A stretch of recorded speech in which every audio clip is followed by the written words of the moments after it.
Gente, boa noite também para quem está assistindo aí no YouTube. A gente vai dar início à nossa conversa. É um prazer enorme aqui. Eu sou Silviane Lima, sou do Grupo Pavilhão da Magnólia, dando as boas-vindas aí quem está chegando nessa conversa que a gente vai começar. Agradecer imensamente ao Coletivo Comum por ter nos presenteado aí nessa programação linda de hoje, os grandes vulcões. Mais do que necessário, mais do que urgente, né? Falar sobre a verdade. E agradecer também aos nossos convidados dessa noite, convidadas, Helena Martins, Ari Areia, que vai estar aqui nessa conversa com a gente, que vai ser mediada pelo querido Hector Briones, nosso parceiro aí, de tanta história aí no pavilhão. Agradecer também à Dulce e ao Labicenas, a Dulce pela parceria também nas intérpretes, as queridas Cris e Margarida, que estarão também com a gente aqui essa noite, e o Labicenas também, pelos alunos e toda a articulação aí de professores e alunos que estão nos assistindo. Eu vou falar um pouquinho do que é a Casa Absurda, do que é esse projeto que a gente está passando durante essa pandemia. Esse projeto chamado Casa de Encontros Absurdos, Potências Criativas e Outras Coisas. A Casa Absurda, para quem não conhece, é a sede de 2 grupos de teatro de Fortaleza, chamado Pavilhão da Magnólia e Prisma de Artes. Então, a gente foi contemplado por um projeto pela Lei Aldir Blanc. Tantos artistas foram contemplados por essa lei tão necessária nesses tempos difíceis. Então, estamos conseguindo manter nossa sede com esse projeto. E dentro desse projeto, além de intercâmbios entre vários artistas de linguagens diferentes, está tendo intercâmbio de dança com artes visuais, de literatura com teatro. E dentro desse projeto também prevê que a gente convide parceiros dos nossos grupos, né? Então, o parceiro dessa noite é o Coletivo Comum. Essa programação segue também amanhã, tá? Com a exibição de um videoteatro chamado Prosopopeia. Então, desde já convido a todo mundo para também acompanhar a programação de amanhã às 19 horas. Também no mesmo canal. Agradecer também a quem está assistindo nos outros canais do YouTube. Além da Casa Absurda, essa conversa está sendo transmitida no canal da Dulce e no canal da Kiwi Companhia de Teatro, agora Coletivo Comum. Vou apresentar o nosso mediador, Hector Briones, porque ele que vai conduzir essa conversa, mas desde já, quem tiver perguntas e quiser participar desse bate-papo, é só escrever lá no chat do YouTube, de qualquer um dos canais do YouTube, que a gente vai estar colocando aqui, para que os convidados possam responder, tá bom? Hector Briones é ator, diretor e professor do curso de teatro. Deixa eu que a minha tela aqui está saindo. Ator, diretor e professor do curso de teatro do Instituto de Cultura e Arte da Universidade Federal do Ceará, doutor em artes cênicas pelo programa de pós-graduação em artes cênicas da Universidade Federal da Bahia e bacharel em atuação pela Pontífice Universidade Católica do Chile. E nosso diretor do espetáculo Baldio e Urubus, e quem sabe de outros projetos, não é, Hector? É isso, gente. Fiz as falas de boas-vindas, que todos tenham uma ótima noite. Esse sextou hoje vai ser diferente. Estamos bem felizes que também possamos nos encontrar, mesmo que virtualmente, e conseguir manter as atividades da nossa Casa Absurda, nós que estamos ocupando as redes, em tempos que é necessário que os artistas ocupem essas redes, mais do que nunca. Tá bom? Tenham todos uma boa noite. É com você, Hector.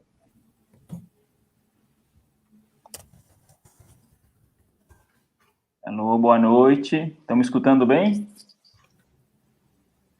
Sim.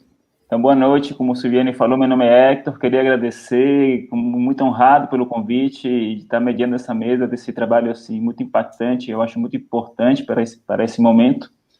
Tá? É um luxo o trabalho de vocês, na realidade, viu, Fernando? Um luxo de pensamento, claro. O tema não é abordar nossas precariedades, precisamos de um pensamento luxuoso para poder lidar com essa questão. Queria agradecer a Silviane, então, aos meus queridos da Casa Absurda, né? A Silviane, o Nelson, o Jota, a turma toda do Pavilhão e também da Prisma de Artes, né? A Ari Areia, que bom estar aqui com você, a professora Helena Martins, né? E ao grupo Coletivo Comum. A Silviane me perguntou um possível título que a gente poderia dar aqui, aí disse, assim, vamos pensar, a gente estudei um pouco sobre o grupo, aí chegamos ao título de Desafios Poéticos e Políticos pelo Comum. Claro, a condução não pode seguir por aí, mas certamente o trabalho é somente pensar nesses desafios que nós temos pelo comum, né? E aí eu queria, então, foram convidados, queria agradecer a Dufis também, né, junto com o Pavilhão, da Casa Absurda, né, e o Coletivo Comum, que organizaram esse evento aqui para a gente poder discutir, ver um trabalho e depois falar sobre ele, né? Então, aí a professora Helena Martins, eu convido ela a abrir a mesa, vou falar um pouco dela, e também do Ariarei. A mensagem que eu queria ler, primeiro dizer a todo mundo, viu, gente, que está aí no chat, que vocês podem já fazer perguntas, fazer comentários, instigações que vocês queiram ver do próprio trabalho que já assistiram, ou a partir das falas que vão escutando. Então, fiquem livres, vão colocando no chat, que na medida do possível a gente vai atender, claro, algumas perguntas, a todas se for possível, mas se forem muitas, temos um tempo limitado, tá?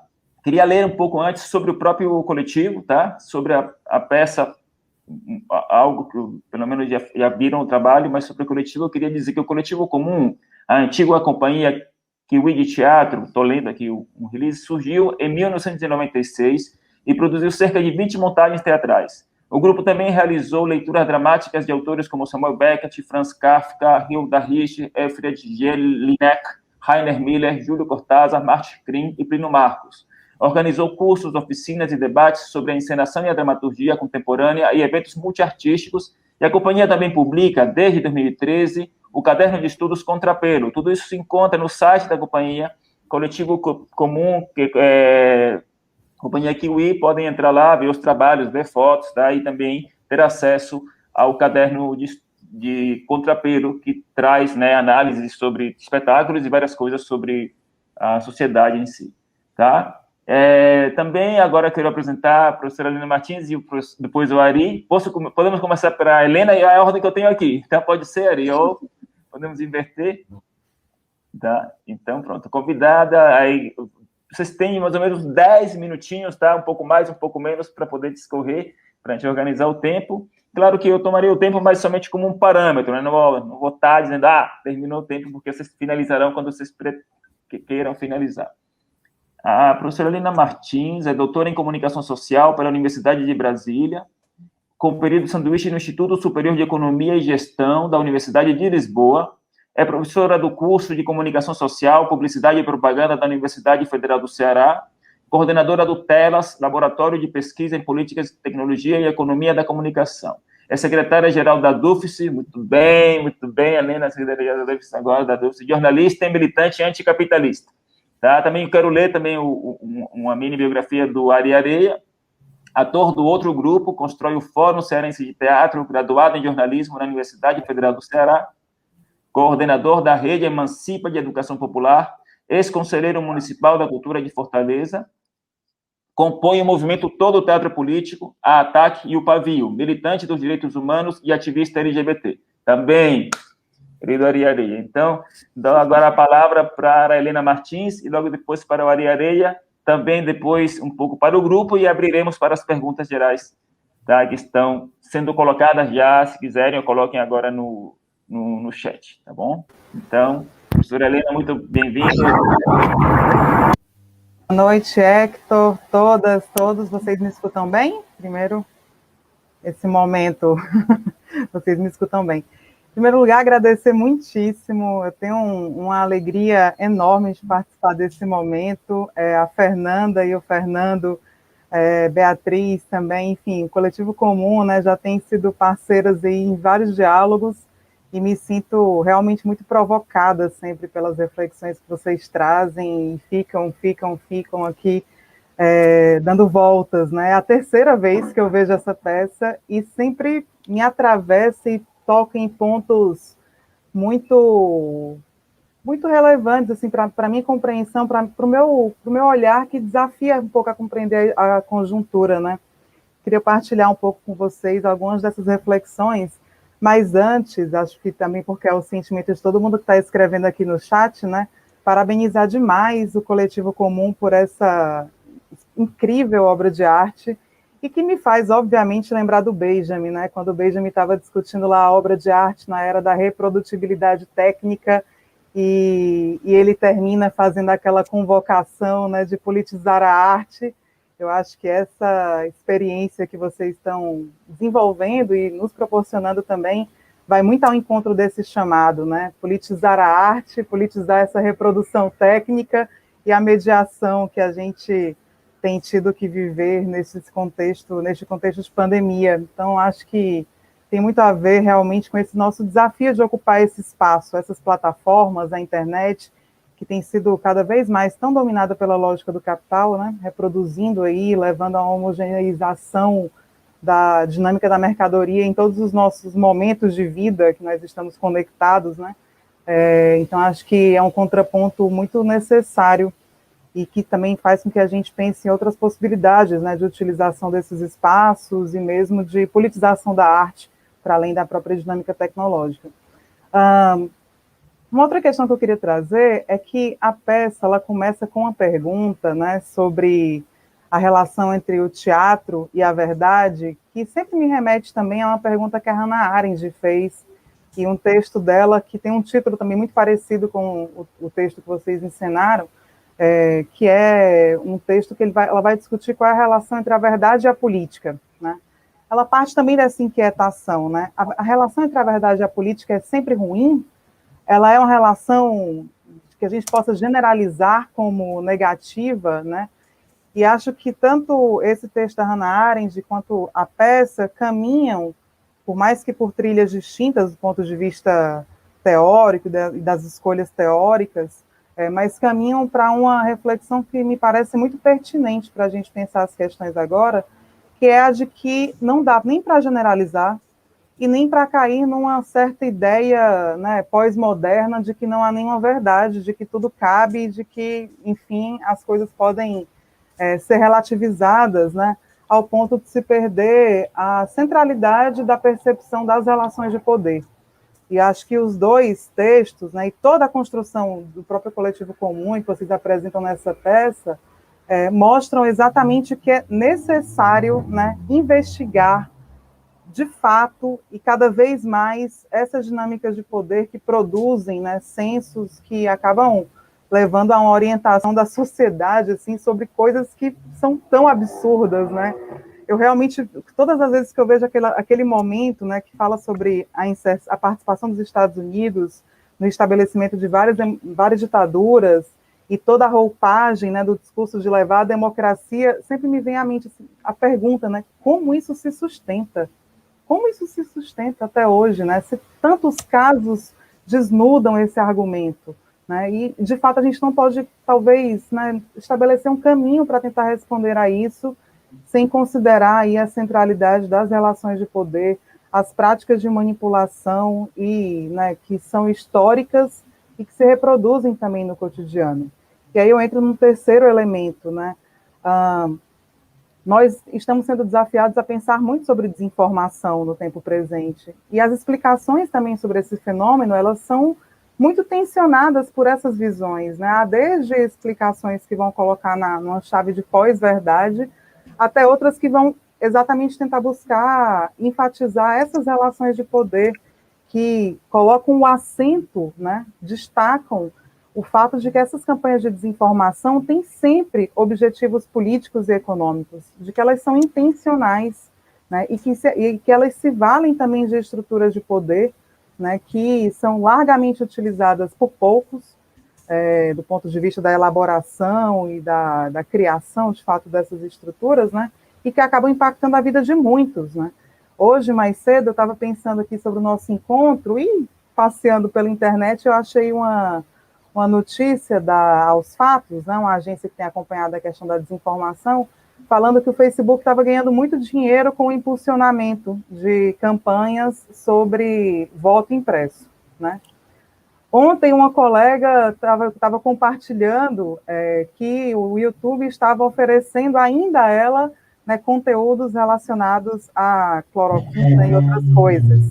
Então, acho que são exemplos, né, que mostram de que essas produções, né, essa manipulação da verdade, né, tem uma relação econômica e política muito forte, que devem ser lidas nesse esquadro, né? E acho que a peça nos dá muitos instrumentos para pensar também isso do ponto de vista histórico, quer dizer, às vezes as coisas parecem novidades, né? Tem um certo estranhamento talvez pela velocidade, talvez pela dimensão, pelas novas ferramentas, mas a verdade, e aí tem uma verdade, né? A verdade é que a informação é parte dessa disputa de poder, né? E se dá aí por esses vários caminhos que vocês tão bem destacam. E um quarto ponto, só para terminar e abrir para outras pessoas dialogarem, somarem seus olhares também, é que tem um momento da peça que vocês falam da nova tática ou estratégia, não sei, dos Estados Unidos, né, comentando a dominância total do espectro.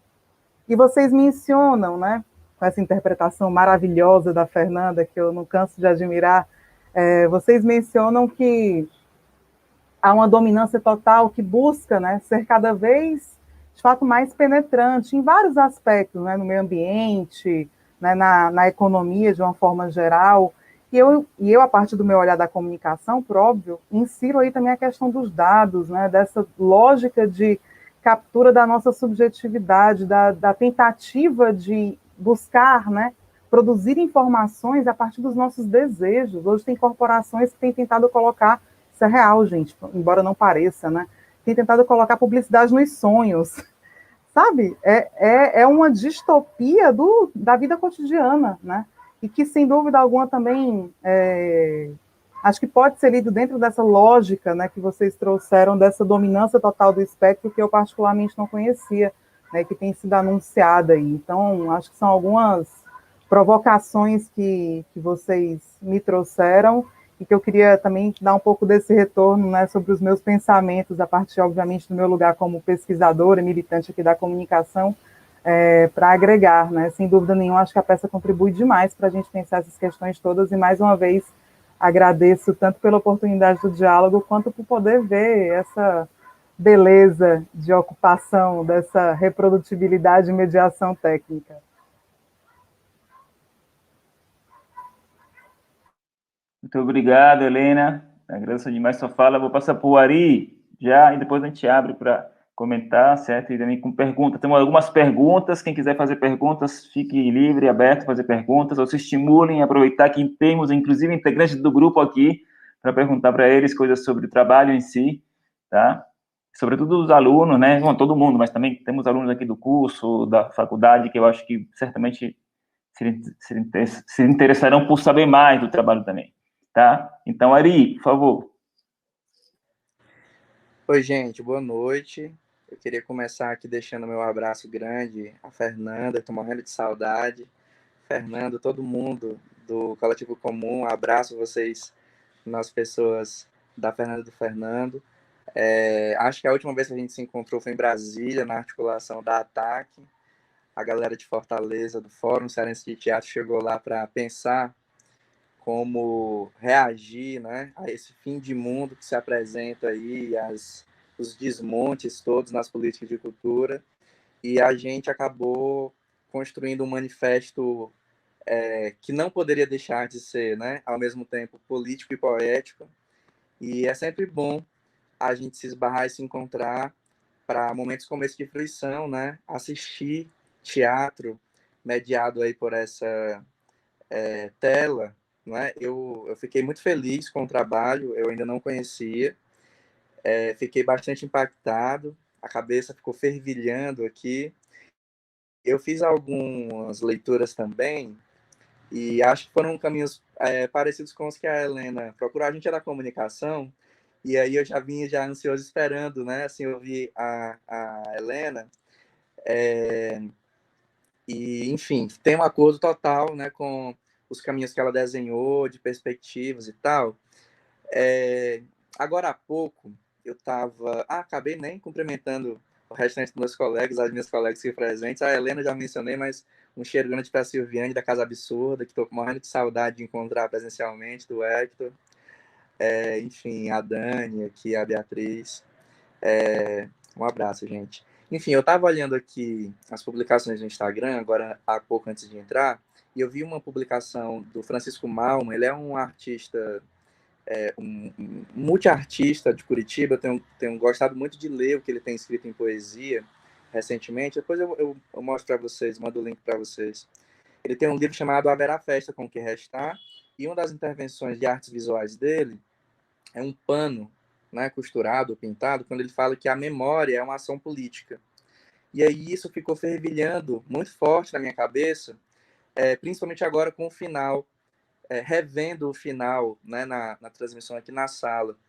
E eu queria começar mencionando o Francisco Malman e essa intervenção dele sobre a memória ser uma ação política, mas voltar um pouquinho, né, para o debate que vocês trazem no espetáculo sobre essa questão da disputa de narrativa, ou da forma como a verdade se consolida, de como a narrativa hegemônica se estabelece, para falar que, óbvio, né? Enfim, reforçando o que a Helena colocou, é um instrumento de dominação, um instrumento de estabelecimento, né, de versão e de manutenção de poder, e que a gente consegue identificar perfeitamente dentro das operações que se dão nessa nossa contemporaneidade, mas de que isso é desde sempre, né? E eu estava assistindo o trabalho mais cedo para poder fazer minhas anotações, reflexões, e eu não consegui deixar de fazer associações diretas a tudo aquilo que estava sendo colocado a respeito de como os americanos fazem, né, essas operações de discurso para justificar, não é, a defesa como defesa da democracia, as arbitrariedades e o terrorismo de Estado que eles impõem. Eu não consegui, de forma alguma, desassociar ao que o Achille Mbembe propõe lá na Crítica da Razão Negra, quando ele coloca sobre a origem da ideia do negro e a origem da ideia do racismo. Ele coloca como duas abstrações, duas ideias irmãs, que são abstrações da modernidade que se impõem a partir do advento do capitalismo, né? E ele coloca o racismo como uma abstração justamente porque se sustenta em cima de absurdos, de inverdades, se sustenta, se alicerça em cima de circunstâncias que são absolutamente absurdas, né? E aí ele faz ali um panorama histórico para mostrar como, né, naquela circunstância ali de teocentrismo, né, de uma centralidade na percepção e na autoridade da palavra da igreja, de como foi utilizada essa percepção teocêntrica e a autorização da igreja cristã católica para justificar a escravização de pessoas negras, né? Não tinham alma, aquela humanidade era menor, ou seja, era uma subhumanidade, poderia ser objetificada, desumanizada, comercializada, e durante, enfim, séculos, essa foi a percepção. Óbvio, com a superação desse teocentrismo e a perda dessa hegemonia, desse pensamento baseado numa opinião de que, enfim, né, centrada nisso, vem o discurso, né, do racismo científico, que também é utilizado para subjugar indivíduos negros, né, como evolutivamente inferiores, né, com corpos negros ali sendo estudados, né, com membros medidos, com crânio medidos, enfim, essa estruturação de pensamento absurdo, surreal, também não podia se sustentar. É uma abstração violenta, criminosa, absurda.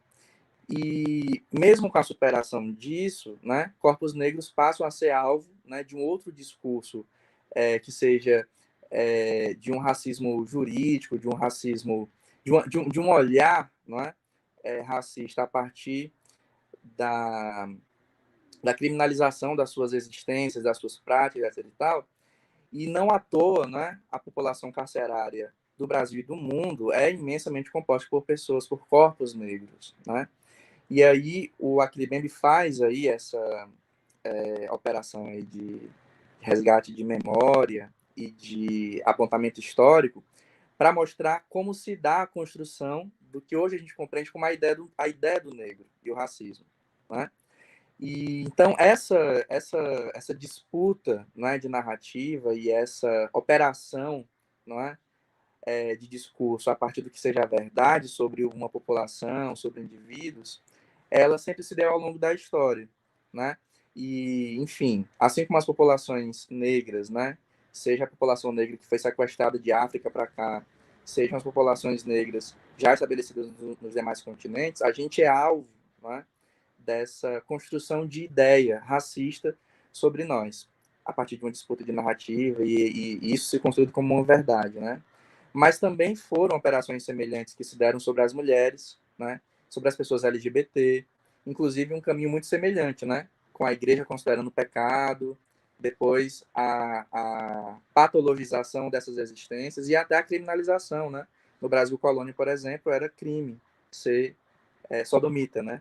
Inclusive, o primeiro caso de LGBTfobia letal no Brasil foi o indígena maranhense, o Tibira. Ele foi estourado em praça pública porque era afeminado. Enfim, achei interessante fazer um pouco também dessa referência, né, ao Aquilibembe e a como essas operações se dão e sempre se deram ao longo da história, mas o tema desse nosso papo pós-espetáculo são os caminhos, as possibilidades políticas e poéticas, né, para o comum. E aí eu faço aqui menção a Francisco Malman e ao que a dramaturgia e a própria, assim, traz e resgata, né, de uma própria ação performática da Fernanda ao receber o prêmio Shell. Ela faz um resgate de memória, porque, de fato, o passado que se esquece não, enfim, eu não vou lembrar agora que a literalidade da frase, a Fernanda depois coloca, mas era fundamental que não se esquecesse. E a denúncia daquilo que aconteceu, jamais, eu não consigo esperar um outro posicionamento que não fosse esse, da Fernanda e do seu coletivo, ao receber um prêmio, né, da Shell, não fazer, enfim, uma premiação a partir de um espetáculo que faz ali a denúncia do horror na ditadura militar brasileira, não fazer essa denúncia e ter a memória como ação política, não é? Existe, enfim, a gente pode depois bater um papo mais direcionado sobre verdade, sobre política, sobre teatro, mas tem uma coisa interessante entre a política e a arte, que são dois espaços, cada um na sua especificidade, mas que estão disputando o futuro. De alguma forma, a gente, quando se propõe a fazer militâncias, né, seja ela em alguma área específica da nossa interseccionalidade, seja numa percepção, e aí precisa ser uma percepção anticapitalista, ecossocialista, antirracista, enfim, a gente está disputando o futuro. A gente está se propondo, não é, a implodir as coisas como elas estão consolidadas hoje e disputar a construção de uma coisa nova, né, que ainda não se deu, que ainda não existe. Isso é imaginar. E é isso que a gente faz quando a gente cria uma coisa na arte, no teatro. A gente está disputando, e aí é fenomenal, né, a imagem de que você começa com toda aquela densidade, falando sobre verdade, sobre política e sobre arte, e você fala, daqui a 50 minutos eu vou... Isso é fenomenal, porque o que a gente se propõe a fazer quando a gente é artista é justamente usar as palavras de forma não convencional, porque senão a gente faria um discurso, se movimentar de forma não convencional, senão a gente não dançava, a gente fazia apenas uma marcha, usar as cores, enfim, os sons de forma não convencional, desafiar o senso de realidade ou a dureza da realidade, mas isso não é algo descolado da realidade, né? Eu estava também lendo agora há pouco o texto do Renato, nosso deputado estadual aqui do PSOL no Ceará, sobre as falácias... Estou já terminando, tá, gente? As falácias mentirosas dos conservadores que atacaram recentemente uma ação que ele propôs na Assembleia Legislativa. Ele fala sobre o conservadorismo ataca novamente a partir de falácias, de mentiras descoladas da realidade, né? O que a gente faz quando a gente se propõe a fazer arte, a imaginar, seja na política, seja na arte, não é nada semelhante ao que essa galera faz. É muito semelhante e é talvez inspirado, né, no que o Ailton Krenak nos orienta, nos sinaliza no Ideias para Adiar o Fim do Mundo, quando ele fala que enquanto a gente puder contar outra história, a gente vai conseguir adiar o fim do mundo. Eu acho que o que a gente se propõe a fazer é isso, né? Disputar o futuro, podendo sempre contar uma outra história. Enquanto a gente puder contar outra história, conseguir adiar o fim do mundo.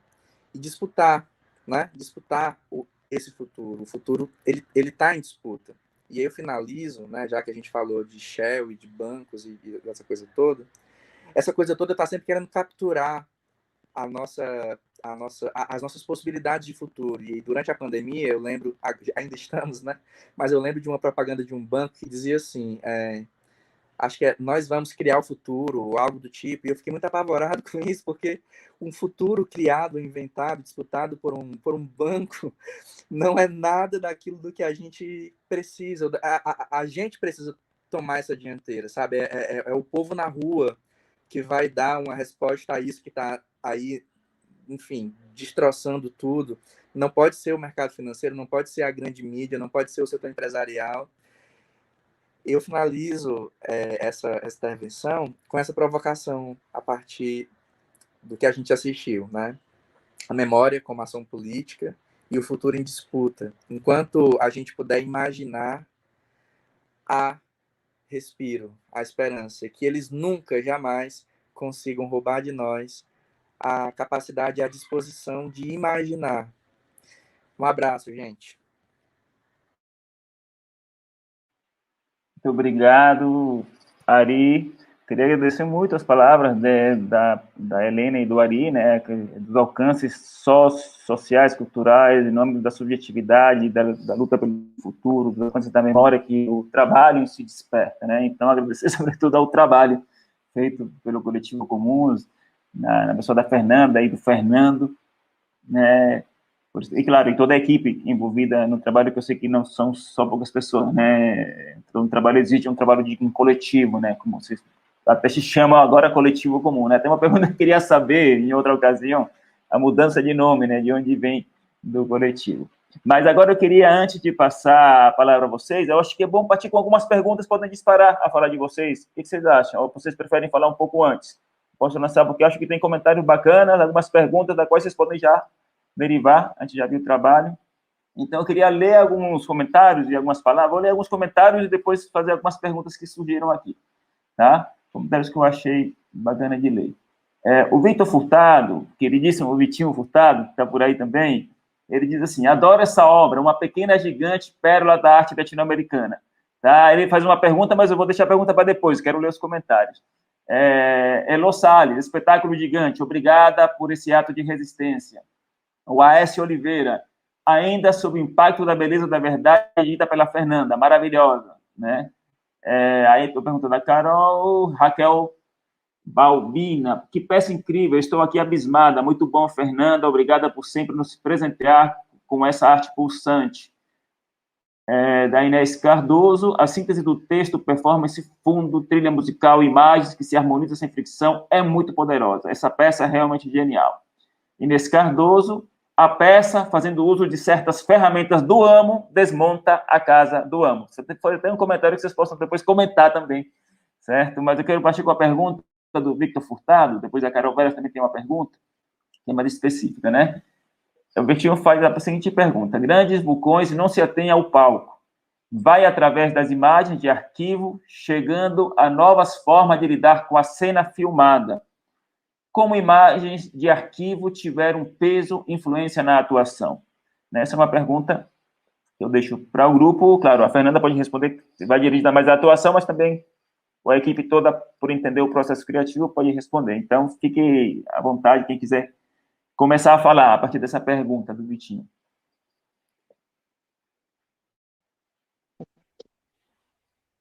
Oi, gente, boa noite. Eu não sei se vocês estão me ouvindo bem, a nossa internet hoje aqui Só porque a Helena falou, né, dos GAFAM da vida aí, a gente está aqui preso a essa internet que, para quem mora no centro da cidade e nas periferias também, muitas vezes não chega com toda a potência que deveria chegar, né? Mas muito obrigada, nossa, muito obrigada mesmo, agradeço aqui em nome do grupo, mas acho que todo mundo vai falar. Agradeço demais aos comentários iniciais da Helena, do Ari, obrigada, Hector, aí pela mediação, Silviane, todo o pessoal da Casa Absurda, do Pavilhão da Magnólia. Para a gente está se sentindo em casa. Obrigada também, Margarida e a Cris, que estão aqui com a gente fazendo as libras. Para a gente é como se a gente estivesse em casa. Na verdade, em Fortaleza eu me sinto em casa porque é quentinho também, que nem Rio de Janeiro, que é minha terra.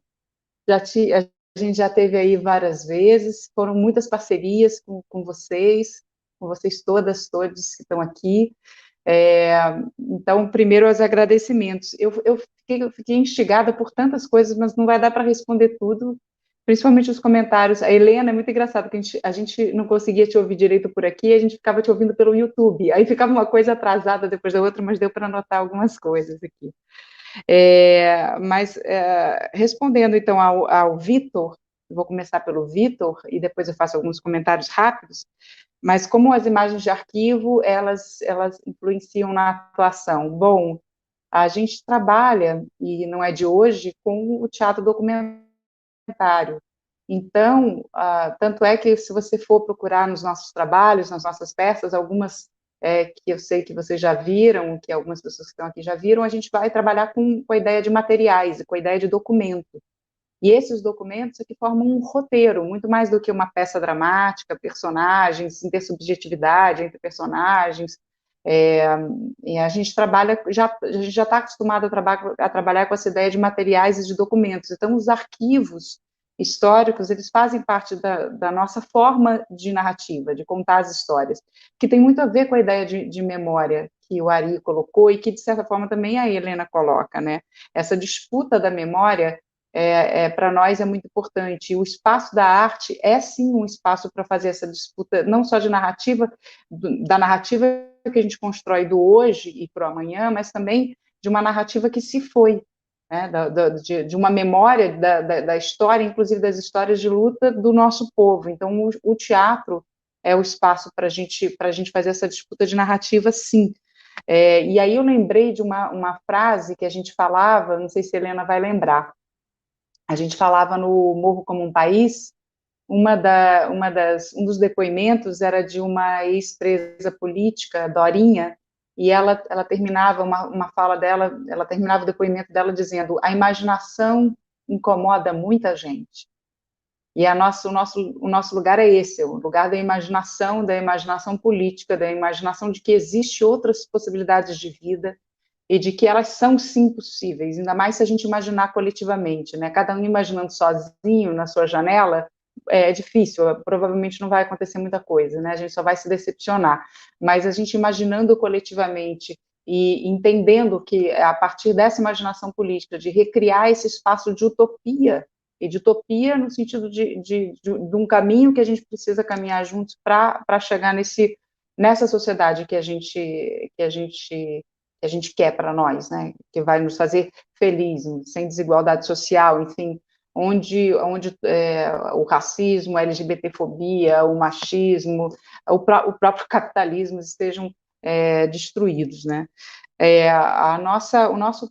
A ideia do comum para a gente é muito importante. Eu vou, antes de passar para os meus colegas, amigos, parceiros de grupo, queria falar que a ideia de comum, pelo menos assim, tem um livro do Dardot e do Laval que fala, que é um livrão grandão assim, que fala, justamente se chama comum, e tem uma definição deles para a ideia de comum que eu acho muito interessante, que o comum não é algo, não é um bem comum, como, sei lá, nós todos temos direito ao ar, à água, à terra, não, é muito mais, a ideia de comum que eles trazem, política, é muito mais do que a ideia de um bem comum, né, algo que pertence a todos e todas.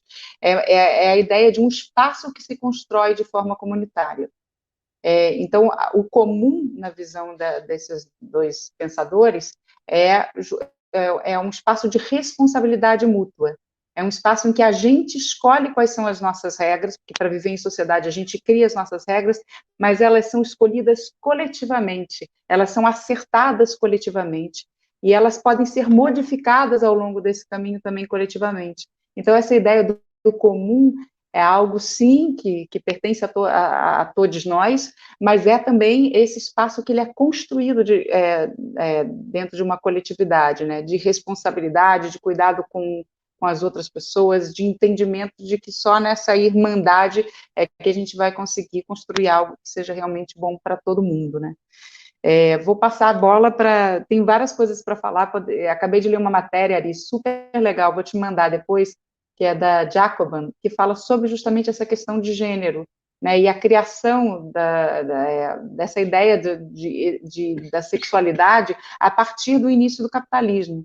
Então, quer dizer, você cria essa visão dual de que existe uma sexualidade que é hétero, uma sexualidade que é homo, a partir do momento que você estipula esses papéis.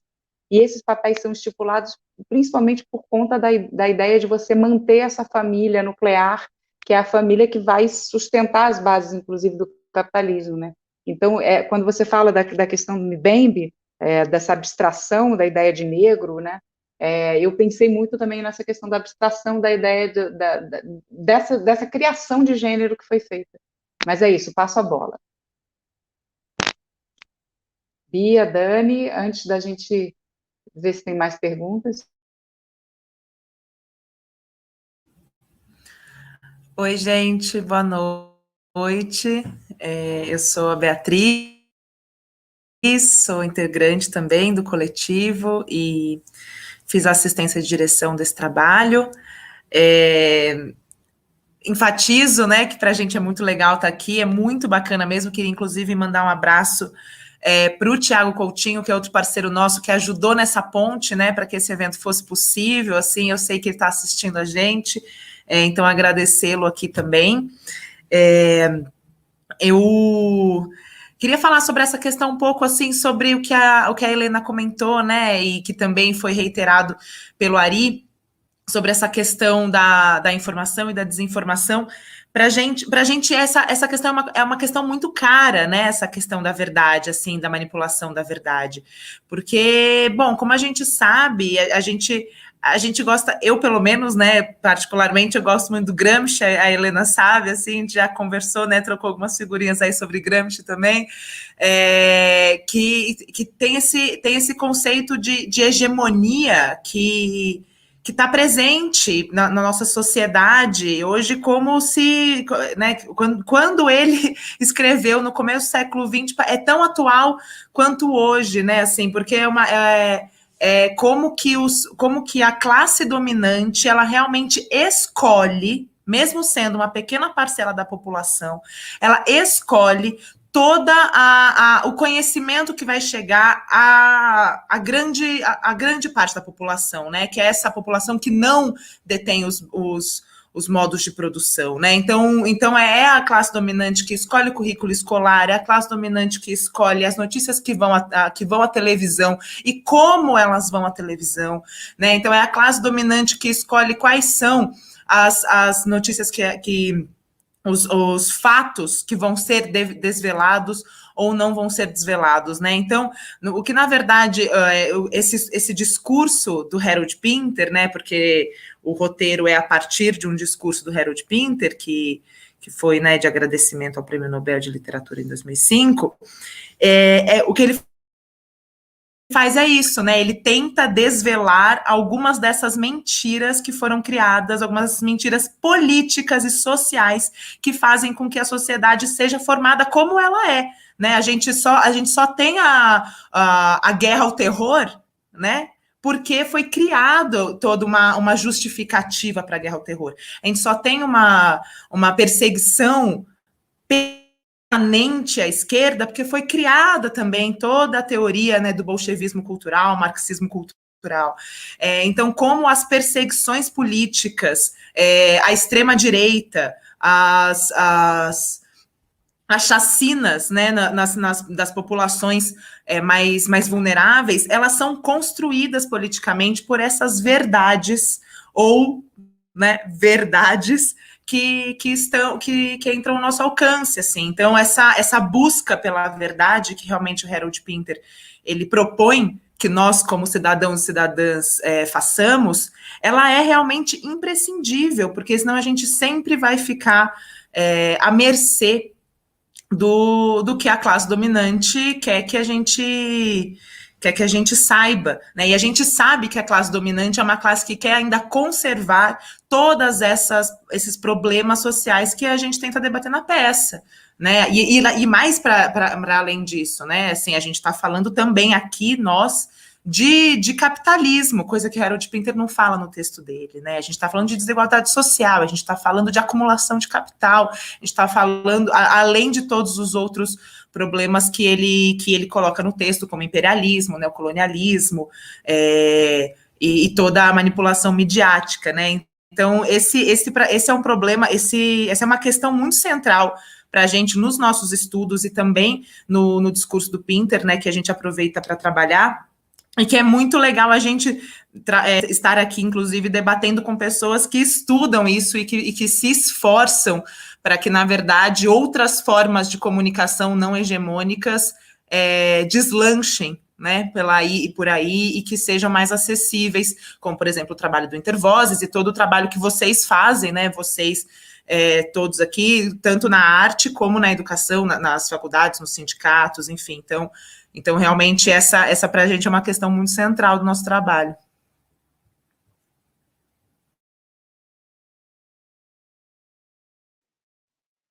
Obrigado, Beatriz. Alguém mais do grupo quer comentar ou posso passar para outra pergunta? Porque aí vocês podem até voltar a essa pergunta, essa questão, porque elas se entrelaçam mais ou menos, tá bom? Então, a outra pergunta é da Carol Veras. Também está por aí. Carol, oi, Carol. Também conheço que estão perguntando. Fiquei curiosa sobre o processo de montagem da peça, do jogo entre as imagens e a linguagem, e entre as linguagens teatro e cinema. Também sobre a questão do acesso a arquivos como poética. Então, vocês comentassem um pouco sobre essa relação, né? Que agora se refere mais à cena, né? E acho que tem tudo a ver com a questão cultural que a Beatriz levantou também, né? Esse vínculo que vocês têm entre a poética e os processos sociais, né? Então, se quiserem comentar. Oi, deixa sim, eu fazer. Claro. Vamos responder, porque tem outra pergunta que se atrela e complementa essa pergunta. Se quiserem, já faço 2 perguntas e a gente vai dialogando mais amplamente. Tá bom? Para não repetir, que é a da Fran Teixeira, tá? Querida Fran Teixeira, adoraria saber um pouco mais sobre os caminhos compositivos que cruzam o discurso, documento, história, denúncia. Ela faz tudo isso com separação com barrinha, ou seja, uma palavra só composta de discurso, documento, história, denúncia, na criação desse trabalho. Tá? Acho que essas 2 perguntas, elas se conjugam. Uma curiosidade e uma pergunta, na realidade, né? Sim. Não, daria... Bom, boa noite para todo mundo aí, eu não falei ainda. Primeiro, queria agradecer também os comentários, assim, essa interlocução é uma das vertentes que a gente procura desenvolver no trabalho, né? Com movimentos sociais, com ativistas, com intelectuais, com o povo da universidade, né? Quer dizer, ter diferentes conversas, né? E que elas sejam assim, anteriores aos trabalhos, os trabalhos possam ser, os trabalhos cênicos, né, como esse, ou vídeos cênicos possam ser compartilhados, e depois também debates em continuação, etc. Então, isso é um dos, digamos assim, que é uma das pernas que sustentam o nosso trabalho, né? E algumas outras dessas pernas aí, assim, é uma espécie de monstro que tem muitas pernas. Um deles a Fer já falou um pouco sobre isso, né?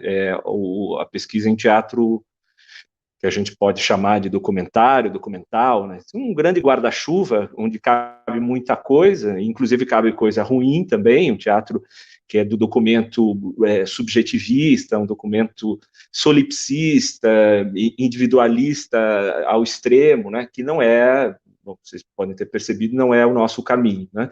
Mesmo que um jogo entre o indivíduo e coletivo apareça no trabalho, né? Por isso, a gente até colocou uma observação, acho aí, durante a exibição, de que quem perdeu o começo voltasse o início, né, da apresentação online, porque tem uma informação que a gente acha importante quando a Fernanda diz boa noite, o meu nome é Harold Pinter e eu sou uma atriz, né? Tem um diálogo dessa frase com a frase que é praticamente a frase, quer dizer, não é a frase final, porque tem toda a entrega do prêmio, etc., né, do Shell, né, esse documento fílmico, né, gravado, mas uma frase importante que está nesse bloco final aí é quando ela agradece e diz meu nome é Fernanda Azevedo e eu sou um escritor prêmio Nobel de Literatura, né? Então é claro que aí tem digamos, esses deslizamentos, essas provocações entre o universo da ficção e a realidade, né? Uma fricção que a gente acha que pode produzir calor, luz e calor, né? Essa é a ideia de fricção, né? Fricção pode... Eu estava conversando isso uns dias atrás, e aí alguém lembrou que a fricção também pode provocar pó, né? Você fica friccionando, pode provocar calor, luz, mas também pó. Os objetos friccionados podem dizer, espero que não seja pó, só o que sobre do que a gente está propondo, mas que essa luz seja capaz de iluminar algum aspecto da realidade, seja da realidade política imediata, seja das questões estético-políticas, né, e etc. E calor que é o calor da luta que a gente precisa, que é meio chovendo molhado aqui, porque, pelo que eu entendi, a gente está num grupo aqui muito suspeito, assim, né, então isso já está mais ou menos garantido, assim, nem sempre é assim, né, nem sempre a gente tem. Então, assim, para falar das questões um pouco de trás para frente, nessa parte aí do documental, de fato, as pesquisas são muito vastas e cabe muita coisa dentro, né? Então, nos nossos trabalhos, desde lá atrás, inclusive foi feita aí pelo Hector, né, uma pequena apresentação da gente lá, desde 96, 7, que é o primeiro trabalho, né? 1997, veja só, né? É quase século XIX, gente, ó. A gente já usava essa linguagem, né? Uma linguagem que às vezes é definida pelo contrário, ela não é psicológica, não é, né, não parte do jogo entre intersubjetividade, enfim, dessa matriz conhecida como aristotélica, do teatro ocidental, etc. Mas ela pode ser vista pelo lado afirmativo também, né? Ela coloca outro tipo de material cênico para através da forma e do conteúdo, abordar aspectos da realidade que para a gente parece que são necessários, né? Que o teatro pode e deve, em muitos casos, dar conta deles, ou tentar dar conta deles, né? Então, iria muito longe responder essa questão, porque é isso, a gente vai compilando materiais muito diversos, quer dizer, a gente parte, digamos, de uma grande questão, uma questão que muitas vezes a gente chama de civilizacional, né, que pode ser, por exemplo, o estado de exceção, no caso do Morro como um país. A gente está falando disso porque a gente apresentou no Ceará, né? Foi para a gente é importante fazer aí. Na época a gente até fez um debate depois da peça com um jovem e promissor político que chama Renato Roseno. Então, enfim, a gente tem muito carinho assim por esse trabalho e também por ter feito esse trabalho aí em Fortaleza. E em alguns outros lugares, foi para o Cariri também, foi uma bela experiência para a gente, né? Então, lá, por exemplo, se tratava do estado de exceção, da questão da ditadura e alguns outros temas correlatos, inclusive, né? Assim, mas tinha alguns temas de estrutura. A gente discutiu a mercantilização dos bens simbólicos, né? Incluindo a arte e a cultura, num trabalho que se chamava, não está mais no repertório, Teatro / Mercadoria, né?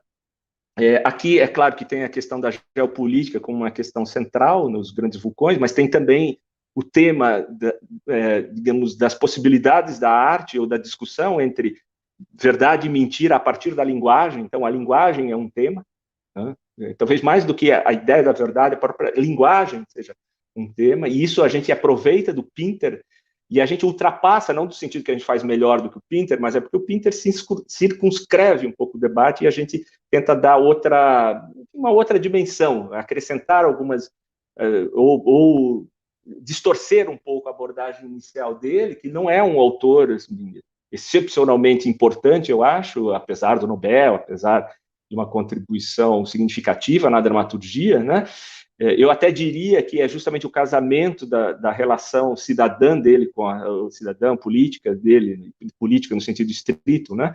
com a questão da dramaturgia teatral e com a encenação, porque ele foi diretor também. Eu acho que essa articulação é que dá um papel singular para ele no século XX. Né?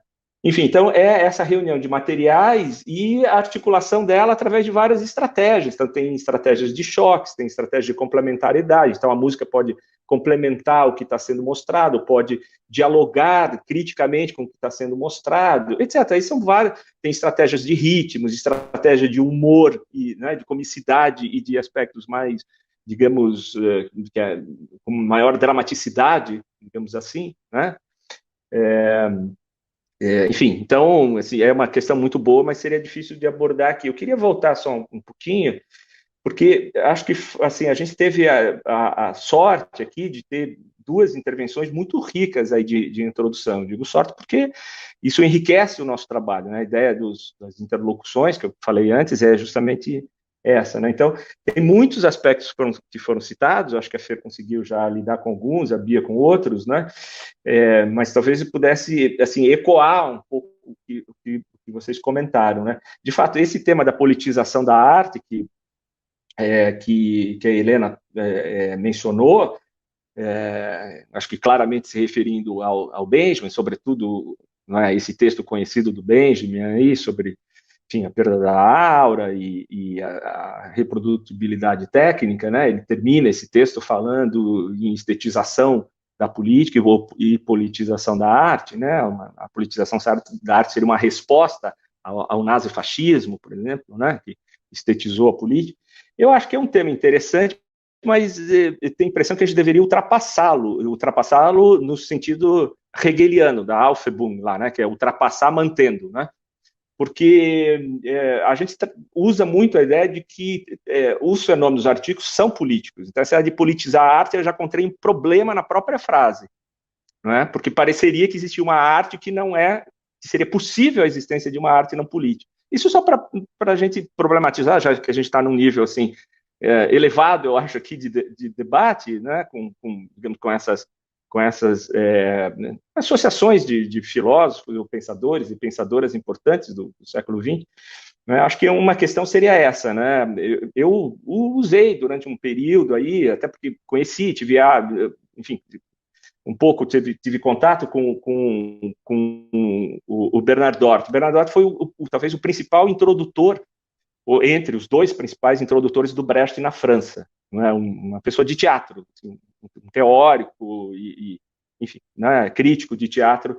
E o Bernard Dort falava sobre que talvez a questão fosse não pensar se alguma manifestação artística, teatral, por exemplo, ao que ele estava se referindo, em especial, era política ou não, mas sim de reconhecer a dimensão ontológica, a dimensão politicamente ontológica da manifestação teatral.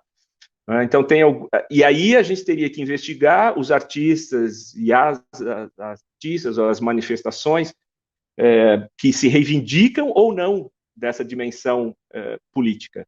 Não é? Mas se reivindicar não significa que ao não se reivindicar elas não sejam políticas. Né? Bom, daí iria longe, né? Eu acho que lembrar da Hannah Arendt também é muito interessante. Aí seria uma longa conversa aí, porque acho que ele escreve isso muito por causa das polêmicas do Eichmann em Jerusalém, né? Esse tema entre a verdade e a política. Acho que ela levanta.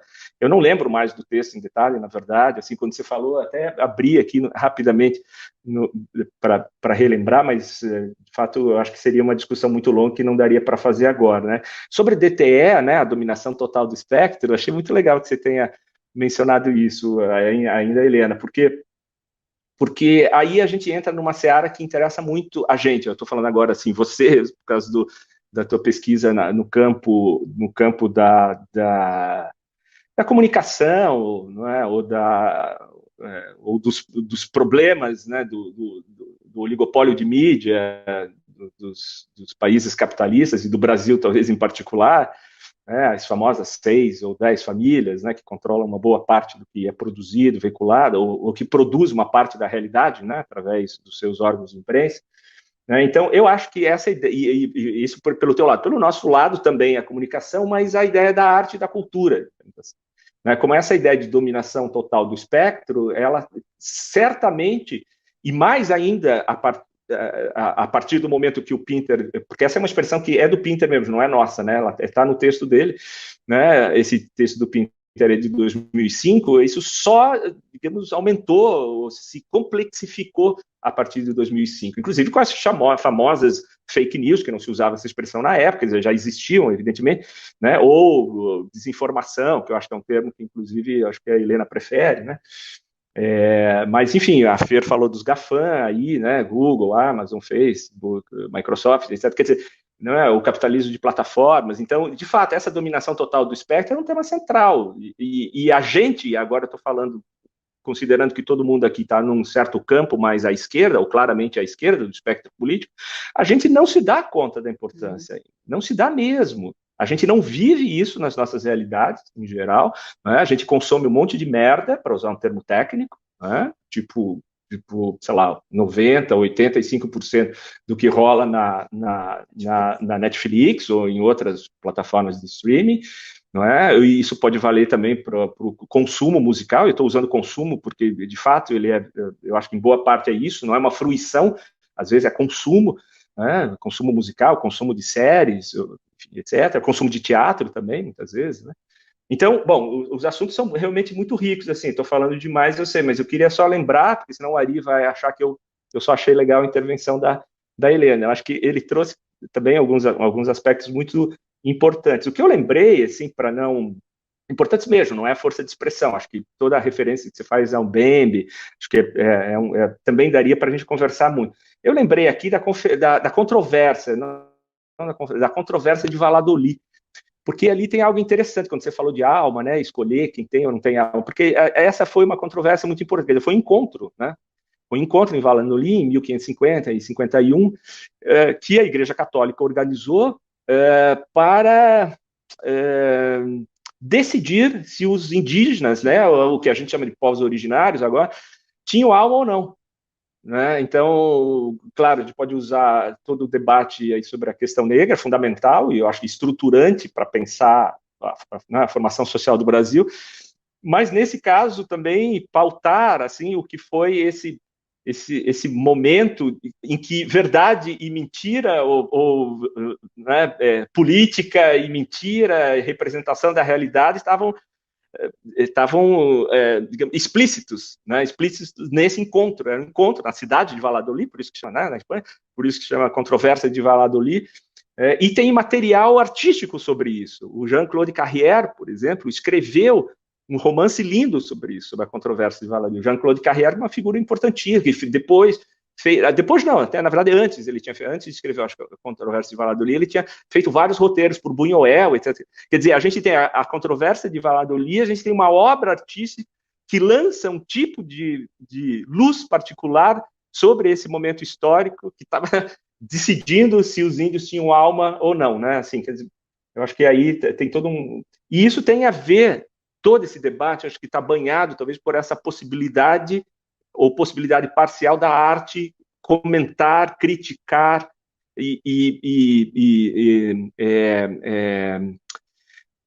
interferir nos processos sociais. Né? Então entra o tema da imaginação política. Né? Você falou da Dorinha, e eu lembrei aqui da Antígona. Nessa peça que a gente fez aí, O Morro como um País, a gente usava Antígona, mas não a Antígona do Sófocles, basicamente. A gente usava a Antígona lida pelo Brecht. O Brecht fez uma adaptação da Antígona. Então, é isso que ela diz quando ela recebe o prêmio Shell. Lá, uma das frases é: passado abandonado jamais se torna passado. É o que a gente tá não é? Então, isso volta ao Benjamin, né? Que todo mundo sabe quanto ele discutiu a ideia de memória e de transmissão, né? A transmissão entre os perdedores da história, por exemplo. Né? A nossa revista chama Contrapelo, e é uma referência ao Benjamin, né, quando ele fala que é a obrigação dos historiadores materialistas é escovar a história a contrapelo. Então, essa ideia, para a gente, é muito significativa, assim, e eu estou lembrando dela porque eu acho que ela está na fala de vocês, né? Passado abandonado jamais se torna passado, e a gente usa a Antígona relida pelo Brecht, que já estava de volta depois do nazismo, na Alemanha. E qual que é o tema da Antígona? O tema da Antígona é a razão do Estado versus a razão do indivíduo. E o Brecht estava lidando com essa situação de estar sobre um regime stalinista. Então, aí tem muitas camadas, eu acho que são muito ricas, assim, e que elas estão presentes no nosso trabalho, mas nem sempre elas aparecem, porque a gente não tem, assim, pessoas, assim, tão capazes de ler o trabalho, eu acho, como talvez as que estejam aqui agora com a gente, né? Mas, enfim, bom, iria muito longe, eu falei demais aqui. Passado abandonado, jamais só na passada, serve muito para a gente hoje também, né? O que a gente está vendo. Isso, bolsonarismo. Total, E a ditadura. é impressionante. Mas, sei lá, se vocês quiserem comentar também, hein, Hector, se Helena, Ari também quiserem entrar na conversa. Ah, claro que sim. Podem comentar e trazer outros temas, né, para gerar a discussão que gera o próprio trabalho, né? Tem alguma pergunta aqui mais específica, né, que eu gostaria de fazer para mudar um pouco o tom, mas depois a gente volta a esse tom que sempre está deambulando, mas é uma pergunta que tem a ver também com a questão mais... É uma pergunta mais de ordem pessoal para a Fernanda, na realidade. Não sei se ela também pode querer responder ou não, mas tinha assim, sei que vivemos tempos do Jefferson Santos, sei que vivemos tempo de pessoal político, claro.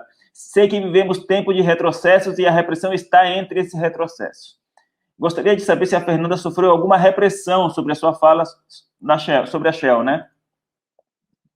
Que você coloca, transforma isso em cena, de fato, em trabalho do que a gente viu. Eu posso responder rapidamente, não é muito difícil. A gente, como grupo, bom, primeiro que essa fala que a gente fez no Prêmio Michel foi uma fala debatida, trazida pelo grupo, pela companhia, então não foi uma fala só minha, assim como, né, todos nós, né, que trabalhamos em coletivo, a gente nunca fala só por nós, então foi debatido no coletivo, que a possibilidade, inclusive, a gente estava indicado, a possibilidade de ganhar, e se a gente ganhasse, o que a gente ia fazer com isso, né?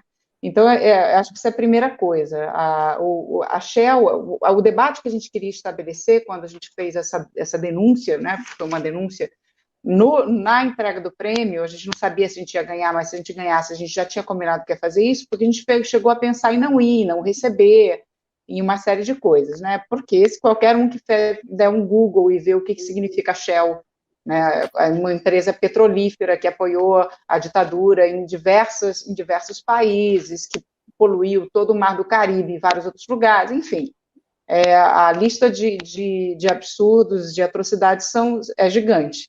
Então, a gente pensou, bom, o que a gente faz? A gente vai receber? E aí a gente chega à conclusão de que a única forma, a gente poderia fazer uma menção a isso, se a gente ganhasse o prêmio, nas nossas redes, mas que era completamente diferente a gente, de certa forma, furar uma bolha, né, uma bolha midiática, e fazer esse debate publicamente com pessoas que talvez a gente nunca alcançaria, né?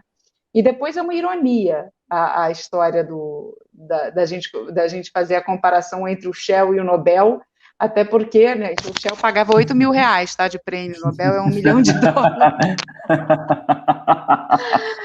Então, mas é muito louco. Mas eu estou falando tudo isso para chegar na pergunta do Jefferson. A Fer sempre arredonda para baixo, porque o Nobel é $1.100.000. Pois é.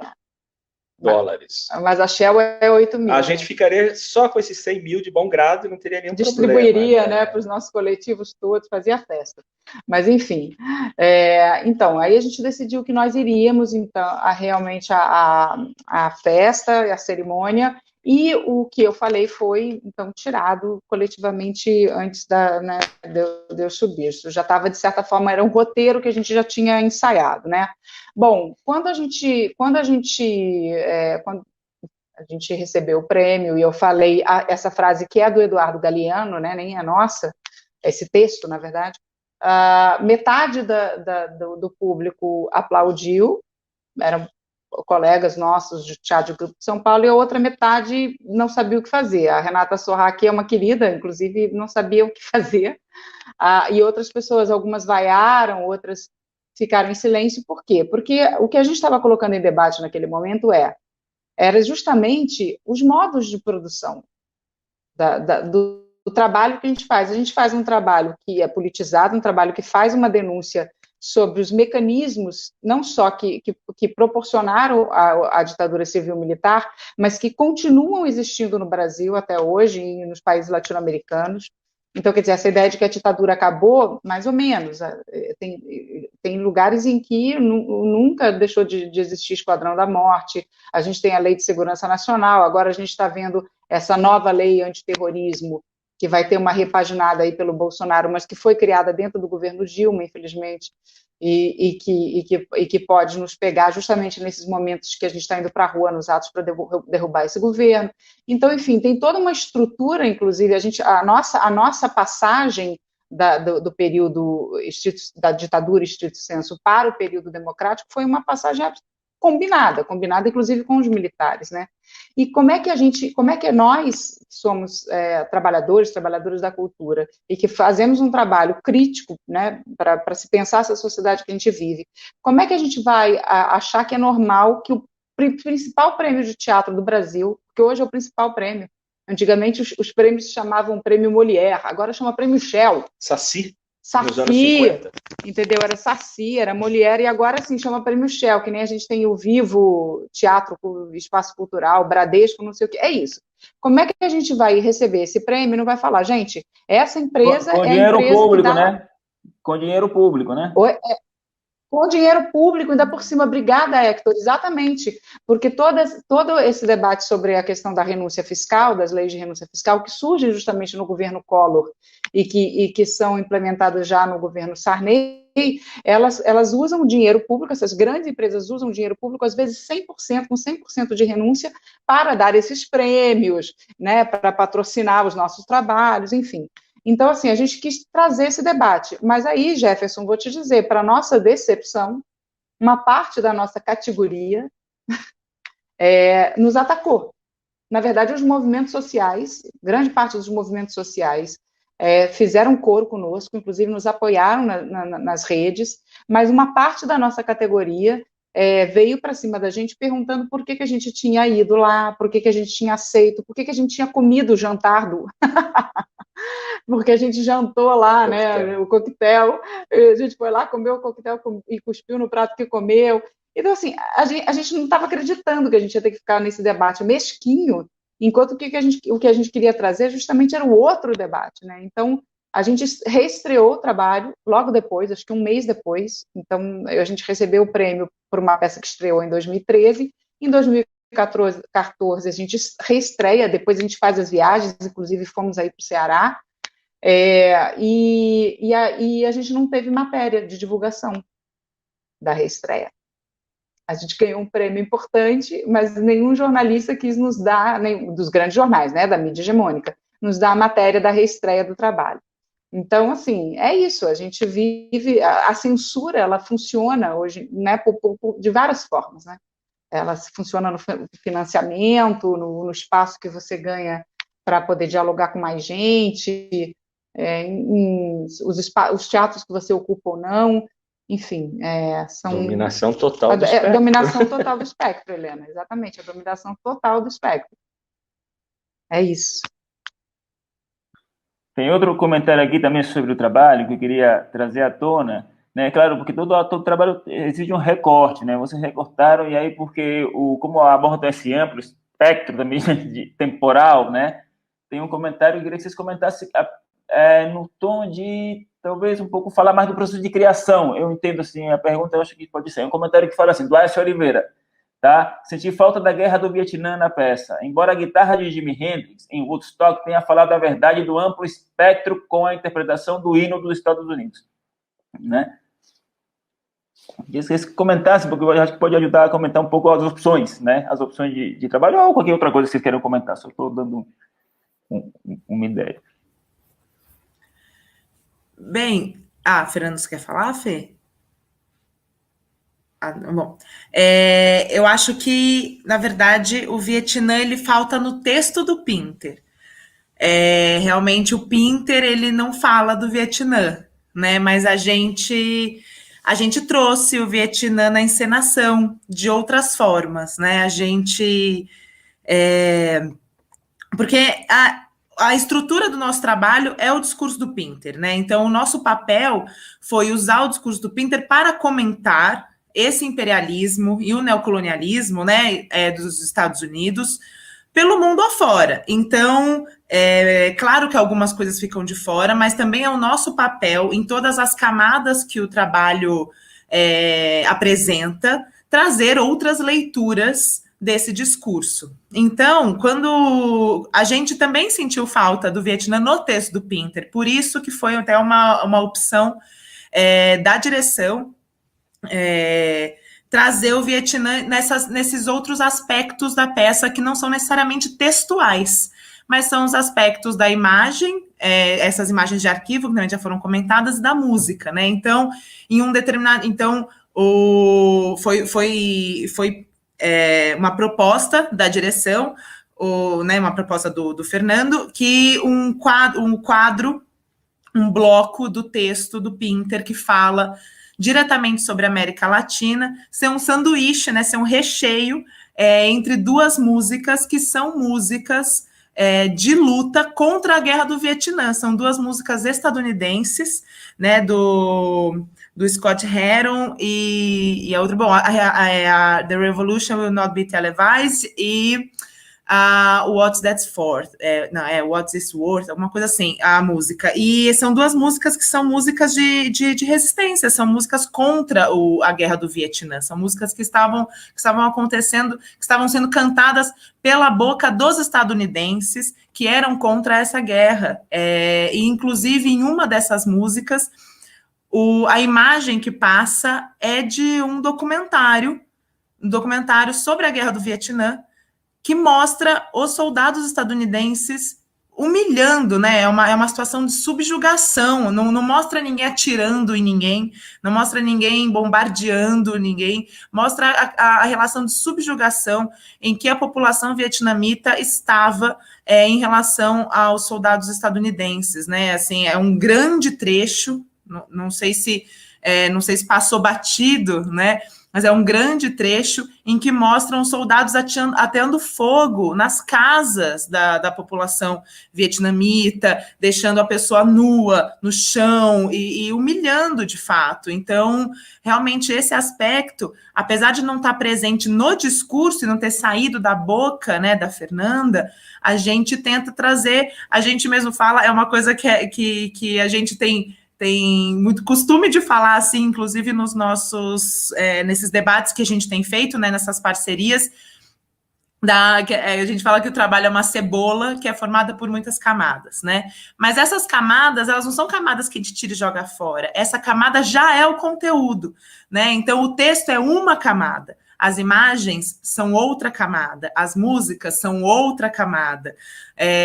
Então, assim como a relação com a câmera é outra camada, né? O teatro e como a gente se relaciona com o teatro também é outra camada. Então, são várias camadas que formam esse grande conteúdo que seria, na verdade, a nossa peça. E o Vietnã está em duas dessas camadas, né? Tanto nas imagens como na música, porque a gente não pode ignorar, né? É uma função nossa. Ele também não fala do Brasil, mas a gente traz o Brasil.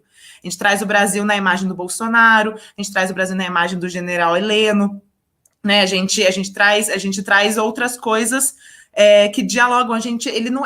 O Harold Pinter, ele fala dos presidentes estadunidenses, mas ele não fala da Margaret Thatcher. E a gente traz a Margaret Thatcher, né? Então, são algumas coisas que mesmo que tenham passado e que não estejam no discurso do Pinter, eles estão orbitando, porque fazem parte de uma mesma política imperialista dos Estados Unidos, né? E é por isso que a gente traz na peça, mesmo que de outras formas, né? Que a gente tenta articular aí as linguagens e os materiais que estão disponíveis para tratar sobre esse tema.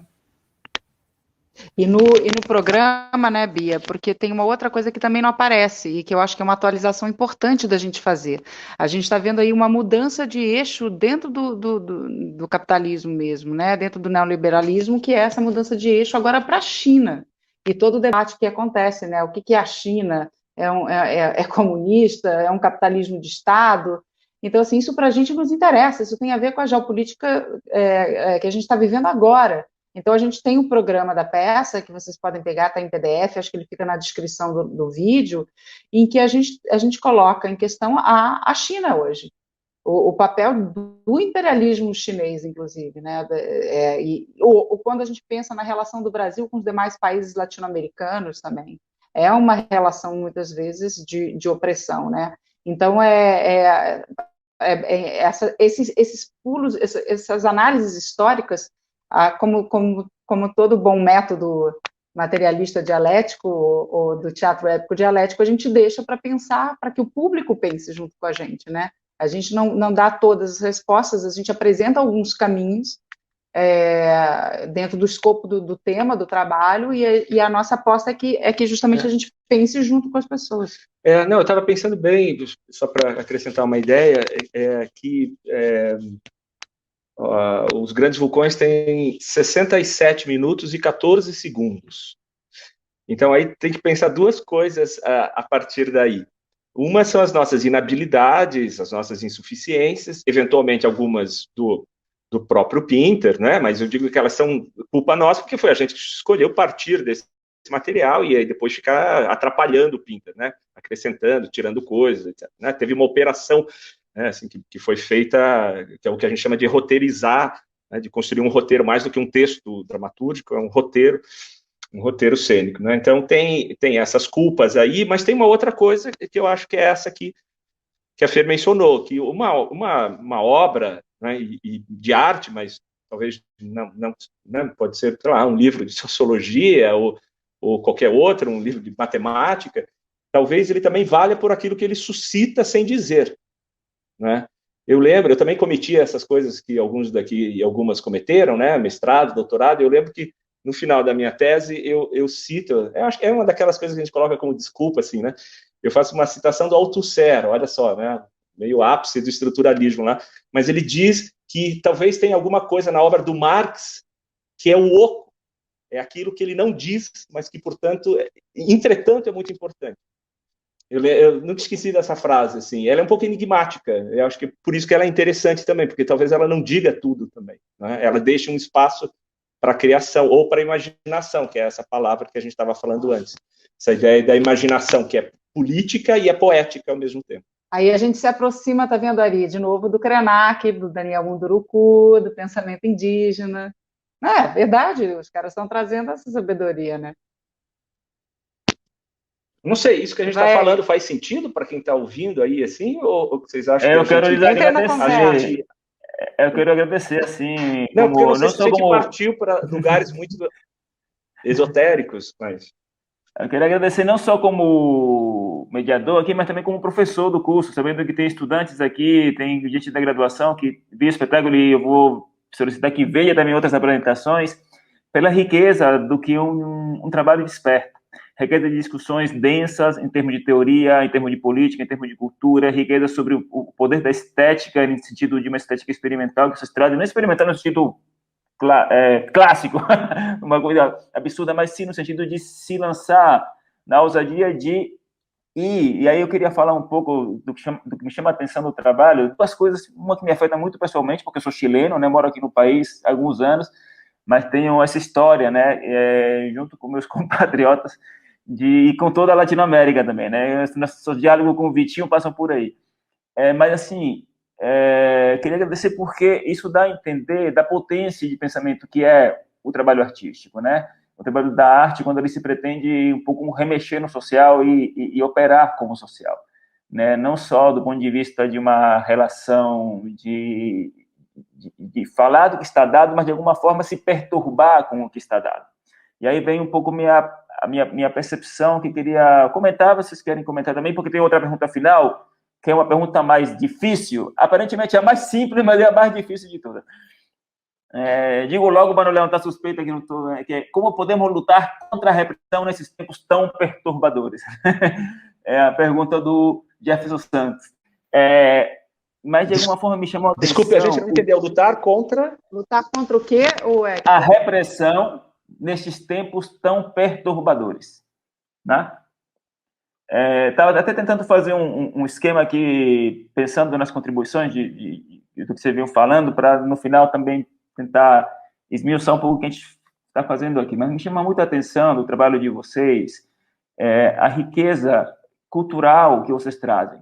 quase um caldeirão de culturas diversas em termos de telas, que eu diria. Não em termos só de imagem, mas de telas, porque tem vários filmes do Glauber Rocha, do Agripino de Paula, que eu vi que estavam nos comentários, mas também esses documentários que são de uma ordem muito mais contundente, difícil de ver, né? Vocês trazem um pouco um embate das imagens no próprio trabalho, no que a gente está discutindo, como que as questões culturais elas estão efervescentes e nesse atrito talvez esteja a dimensão da imaginação que a gente queira procurar, porque de alguma forma vocês dão o lance de que aí a Helena sabe muito bem, imagine só, a dominância total do espectro, né? A Igreja Católica na época medieval, né? A Igreja Universal, né? Também temos nossa Igreja Universal aqui no país, né? Que invadiu no sentido de católico universal. Mas que essa irrupção cultural me chama muita atenção que vocês têm colocado essas imagens, né? Alguém dançando, manifestações culturais de outra ordem, o filme de Glauber Rocha, a gente correndo, como que de alguma maneira são imagens que nos dão outra perspectiva desse jogo de poder que está posto aí, ou seja, outras nuances desse lugar eu achei muito interessante, né? Porque isso é que está em jogo, na realidade, a possibilidade de pensar essas outras imagens, né? Então, agradeço muito essa fala e deixo essa pergunta agora para quem quiser responder, que depois eu falo no final para fechar, mas como podemos lutar contra a repressão nestes tempos tão perturbadores? Né? Seria uma pergunta... Eu ia sugerir que os nossos convidados, Helena e Ari, respondam. Estou falando sério. Tá fácil, né? Deixa eu só posso dar 2 dedinhos aqui nessa prosa, a título final, praticamente, né? A gente já deve estar se aproximando aqui do fim. Tem várias camadas de diálogo aqui também, né? Eu e a Bia falando do Gramsci, a gente falando no podcast que a gente gravou para o Agitcast, né, com vocês também, enfim, até uma forma aí de dar seguimento a sugerir também que vocês confiram, quem está ainda assistindo a gente, o Agitcast, que tem parte dessa turma lá. Eu penso, Fernando, sobre essa questão do retorno do Benjamin, digamos. Passado e presente estão muito misturados para a gente agora, né? É muito difícil olhar o Brasil e o mundo hoje sem estar acionando também esses pensadores que enfrentaram as situações do nazifascismo. Mas eu fiquei mais provocada até em relação à politização da arte e tal, foi sobre a história da reprodução mesmo. Isso pode ser novo também, mas quando eu olho muito do que circula no YouTube, muito do que circula nas redes sociais, supostamente é um espaço que a gente tem muita possibilidade de experimentação, mas ela não acontece, né? Pelo menos não é o que facilmente chega. E eu vendo o trabalho de vocês, eu fiquei pensando muito nessas possibilidades também, eu poderia falar de uma politização desse espaço, né? Alguma coisa assim. Não vou falar em estetização, porque eu acho que não seria a coisa mais correta, mas sabe, como é que a gente pode também utilizar essas ferramentas, né?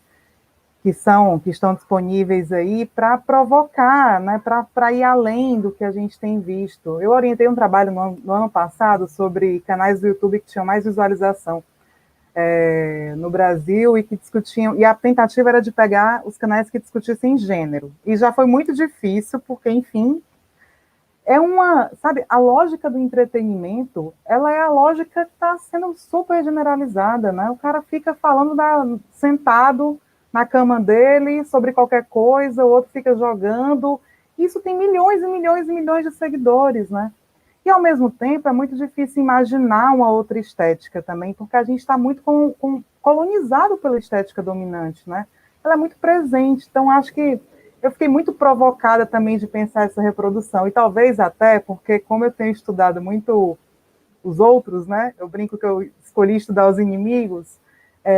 A gente critica muito, e quando a gente vê, eu tenho criticado muito as plataformas e etc., e quando a gente vê uma potência dessa, sabe, dá putz, pode ser muito mais legal, né? Pode ser muito mais interessante. E uma outra camada também, esse evento, inclusive, né, esse nosso encontro aqui também tem a participação da Dulce, eu agradeço também ao Thiago Coutinho e a toda a nossa diretoria que super curtiu a ideia de fazer isso. A gente acabou de sair de um planejamento no fim de semana, onde nós falamos muito também de transformar as nossas formas de ação, não para negar o que está posto, talvez nem seja transformar, mas de agregar, né, outras linguagens, de agregar outras formas de afetar as pessoas, né? Para além do texto, para além, né, do card, inclusive, dos atos, enfim, como é que a gente agrega essas linguagens para que a gente possa ter uma política cultural, inclusive, que seja fomentada por esses outros sujeitos, né? E aí, lembrando do Gramsci também, né, Beatriz? Os partidos, eles historicamente tiveram esse papel, né, de fomentar outros olhares também, né, tinha essa preocupação muito forte. Eu acho que nessa lógica de generalização, de homogeneização, inclusive dos mecanismos de indústria cultural, dessa cultura massificada e tal, talvez até essa tarefinha de pensar essa estética, de pensar essas linguagens no fazer político tenha sido deslocada, assim, da sua centralidade. Eu acho que agora também pode ser acho que é um momento da gente pensar nisso, né? Então, é bem nesse sentido. E essa dominação do espectro alcança a subjetividade, está tudo conectado, é isso aí, é a subjetividade que forma essa cultura, que é afetada por ela, né? E os dados estão aí para capturar essa subjetividade, para serem usados para isso. Então, é uma totalidade complexa, que obviamente, né, nem o Marx deu conta, né, Fernando? Como você disse aí, lembrando do Althusser. Nossa, você usou o Althusser, fiquei agora impressionada.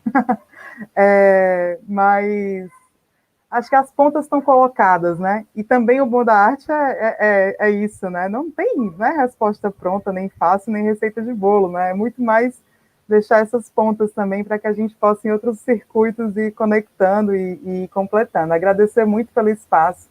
Falar mais uma vez, né, que nós que estamos construindo a ADUFS estamos super felizes pela participação de vários colegas professores aqui também que estão comentando até agora, e também convidar, né, para a gente construir essa política cultural aí dentro do sindicato e para fora dele. Obrigado, Helena. Ari, quer dar sua contribuição? Então, gente, Fui convocado para dar uma contribuição. adorei estar aqui com vocês hoje. Eu estava aqui pensando também um pouquinho sobre essas últimas provocações. Eu acho que a gente está diante de um momento, não é, histórico complexo. Assim, acho que a verdade ela está em disputa, né? Não apenas no sentido subjetivo das coisas ou da versão sobre as coisas, ela começou a ficar em disputa, inclusive, sobre o seu aspecto mais objetivo, né? Assim, sobre vacina, sobre medida de proteção, sobre... Enfim, a gente está diante de uma complexidade, de um momento histórico tão complexo, né? Em que coisas que deveriam ser aparentemente inquestionáveis, a gente está vendo as pessoas conseguirem, né, criar outras possibilidades a partir dessa pós-verdade, ou dessa não-verdade, ou dessa... Enfim, isso se abate sobre nós, né, que temos esse campo à esquerda, sobretudo nós que somos trabalhadores, a galera da educação, né, e aí a gente cumprimenta aqui a ADUFS mais uma vez nessa fala final, que foram alvos escolhidos, né, pelo horror, pelo bolsonarismo, pelo protofascismo, trabalhadores da educação e da cultura, né? Estamos aí como alvos comuns nisso tudo. E quando, acho que é o Jefferson, né, ele coloca essa questão da repressão, assim, como resistir à repressão em tempos tão duros. Eu esqueci a frase é ótima, inclusive dava até um título de trabalho. Eu acho que eu volto para o Krenak, nas Ideias para Adiar o Fim do Mundo, quando ele coloca que a gente teve a sensação, né, de que o chão desabou debaixo dos nossos pés depois que o bolsonarismo chegou à presidência da República. Essa foi a sensação que todos nós tivemos naquele fatídico domingo de segundo turno, em 2018. O chão desabou, assim, a gente desesperou, chorou. Só que ele coloca que o chão desaba, né, sob os pés dos povos tradicionais indígenas desde que esse território foi invadido, né? Ele fala assim, nós não fazemos nada a não ser desabar. Ele fala assim, para nós, povos tradicionais indígenas, a realidade tem sido essa constantemente. O que ele orienta, né? Ele fala assim, já que desabar é inevitável, então que nós possamos abrir paraquedas coloridos. Eu acho que nessa disputa de sentido sobre a vida, sobre a realidade, sobre a própria verdade, algumas coisas são inevitáveis, como o desabar, né? O desabar, me parece que enquanto a gente não conseguir implodir isso que está né, e ver se instaurar uma outra ordem das coisas, que seja anticapitalista, ecossocialista, antirracista, antimachista e tudo mais, eu acho que o desabar vai ser um fato dado. Mas, já que não há como evitar o desabar, que a gente possa, a partir da imaginação política ou das possibilidades, né, de imaginação estética, a gente possa escolher como cair. Eu acho que é, de alguma forma, tentar tomar nas próprias mãos o controle das coisas, em alguma medida, o que ele nos aconselha sobre poder contar uma outra história, não é necessariamente a ideia de inventar algo que não se deu, mas disputar o que está sendo dito. Eu acho que quando o movimento negro disputa a narrativa, né, e coloca a denúncia, né, desse pensamento colonialista, quando as mulheres, né, se impõem e fazem a disputa dessa lógica machista e misógina, as LGBTs, enfim, a gente está se dispondo a contar outra história. Talvez seja isso. Abrir paraquedas coloridas e desabar, mas fazendo movimentos que possam parecer bonitos de alguma forma ou não. E contar a gente mesmo, falar pela gente mesmo, disputar os sentidos das coisas. E a gente vive, a Bethânia, ela diz um negócio bonito, foi mais ou menos essa frase que eu lembrei quando a gente estava escrevendo um documento junto lá em Brasília, e a gente colocou essa frase nesse documento, né, Fernanda? A Bethânia, ela está fazendo uma fala numa universidade, ela diz assim: a gente vive um tempo onde parece não caber mais o silêncio, a poesia, o respiro, mas cabe. Eu acho que talvez isso possa nos inspirar de alguma forma e que a gente não perca a capacidade de imaginar e de se indignar. E eu espero que a gente possa se encontrar logo mais presencialmente. É isso, acho que é isso.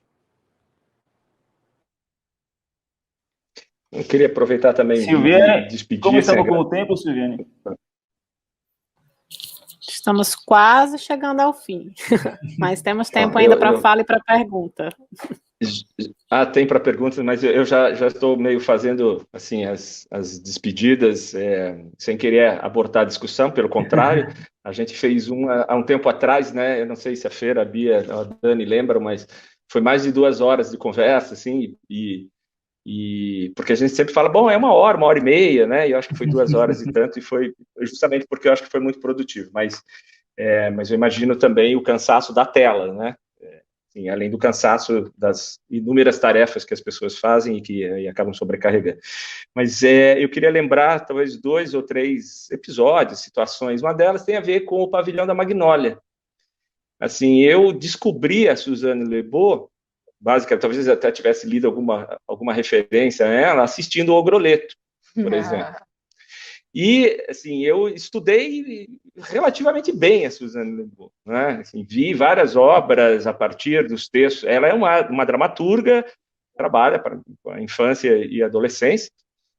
Li o livro dela, que eu acho que não está publicado ainda no Brasil, acho que dá para encontrar em espanhol, inclusive, e ali tem uma espécie de contrapé constante, assim, ela quase que, se a gente tivesse assim, que ficar ticando todas as coisas que normalmente não se devem fazer para um público que vai ao teatro, né, um público infanto-juvenil que vai ao teatro, ela faz o contrário, né, o Ogroleto é um exemplo, assim, isso para mim é uma resposta já para o que a gente deve fazer, um pouco as nossas tarefas, né, por isso que eu disse que tem 2 ou 3 coisas que eu queria lembrar aqui, uma delas é essa, ela, primeiro, trabalhar com essa faixa de idade, que é legal, meio de pequenino que se torce o pepino, né, então a gente vai fazer, muito provavelmente, a gente está começando a pesquisar um trabalho para o público de 12, 13, 14 anos, quer dizer, é algo inédito para a gente, então, mas não tem nada maquiavélico aí, que a gente acha que realmente é interessante conversar e aprender também com esse público, né, que sabe coisas que a gente não sabe, né, a gente já é tiozão, assim, tiozão e tiazona. Mas a Suzanne Lebeau, acho que tem uma coisa interessante de realmente ir constantemente na contramão, né? Ou ir a contrapelo, como eu falei, eu usei essa palavra, esse conceito aí antes, né? O outro é o poema que a gente resolveu usar do Brecht. Falamos tanto dele, assim, em geral, né? Mas nesse caso ele merece o crédito. Assim. Esse poema não está no texto, você está lembrando. É o poema do alfaiate. O alfaiate que chega, para nós, pelo menos, ele chega perto, a gente faz a Fernanda se aproximar da câmera, isso estava previsto assim que a gente começou os trabalhos, quando ainda nem a equipe de audiovisual ainda nem tinha, né, já estava prevista essa ideia, que se não fosse para a câmera seria para o público, ela ia chegar perto, como eu estou aqui, e ia dizer: bispo, eu posso voar. Mesmo que ele caia, se esborrache e morra, é por causa dessa atitude que um dia as pessoas puderam, como a gente pode hoje, né, com os aviões, com paraquedas, de certa forma, com paraglide, com helicóptero, a gente pode voar. Evidentemente, tem uma enorme metáfora do Brecht, e é um poema dos anos 30. Na verdade, é uma espécie de cantiga infantil. Né, porque, enfim, é para as crianças alemãs. Não é? E ele escreveu isso, então, nos anos 30, sugerindo que a gente tem que arriscar a voar. Já é uma boa resposta, né? Assim, não tem o caminho concreto, mas é assim, a gente tem que arriscar voar. E voar não é fácil, porque o normal é a gente ficar andando, né, com 2 ou alguns aí com 4 patas no chão, né? Então, essa é outra lembrança que eu queria fazer, né? Assim, então, essa peça tinha aí o tema da arte, do teatro, da verdade, da mentira e da geopolítica, sobretudo a política externa norte-americana, e a gente trouxe como uma dimensão fundamental, desde o início, desde quando eu tinha lido o texto, lá em 2018, já se vão quase 3 anos aí, tinha a ideia da emancipação. E aí o Brecht, este poema do Brecht, cumpriu essa função, né, da emancipação, da liberdade, né, ou da necessidade de voar, que é um tema que se liga com o que a gente já conversou aqui, sobre o exercício necessário da imaginação, né, para fugir, inclusive, dessa situação que a Helena diagnosticou aqui para a gente, né, e nesse campo que a gente está muito metido, que é o campo da indústria cultural, por exemplo, né, e todos os seus a indústria cultural clássica e os seus sucedâneos contemporâneos, assim. Então, eu acho que tinha mais uma referência. Não, eu só ia falar um parênteses, que o alfaiate precisou cair para que outros pudessem voar. Talvez ele não tivesse lá o paraquedas colorido, mas ele caiu e para que outros pudessem voar também, né?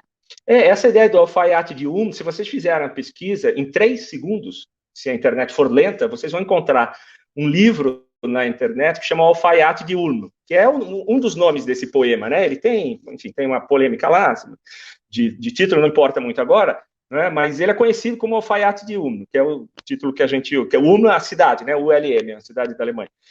E tem um livro de um comunista, mas assim, comunista de partido comunista, porque sempre é um problema, mas ele era dissidente do partido comunista italiano, e ele faz uma autobiografia, mas é uma autobiografia, claro que é dele, é a autobiografia, mas é como se fosse uma autobiografia do Partido Comunista também italiano, mostrando os seus problemas, né, e denunciando até certo ponto, né, as derivas stalinistas do PCI. E ele chama o livro de Alfaiate de Ulm. E ele começa dizendo, por que eu dei esse título, né? Porque a ideia do Alfaiate de Ulm é o cara vai voar, vai se esborrachar. E ele se pergunta, e outros se perguntam, isso que ele diz no começo do livro, assim, mas a pergunta importante é, essa tentativa de voo dele serviu para alguma coisa ou não? Essa é a pergunta. Não é se esse cara, né, porque tem um alfaiate histórico que morreu, né, como tem esse que aparece no filme, que já é um francês que pula lá da Torre Eiffel, não é? Mas não é esse só que importa. A pergunta é, essas tentativas, que às vezes são mal sucedidas, às vezes são patéticas mesmo, elas serviram para que a gente desse meio passo que seja num caminho daquilo que é diferente do atual? Né? Quer dizer, o que a gente está propondo é a diferença do atual, porque o atual globalmente é ruim, ou substancialmente ele é ruim. Ele é ruim no campo cultural, ele é ruim por causa das desigualdades sociais, ruim por causa do preconceito, do machismo, do racismo, etc, né? Então, eu acho que essa é uma... Queria encerrar, assim, minha participação lembrando desse poema, mas também a gente podia falar de outras coisas que as pessoas citaram. Essa sequência de filmes, para a gente, é muito importante também, porque esses filmes que estão junto com a música do Belchior, e que chama Comentários a respeito de John, que é John Lennon, né?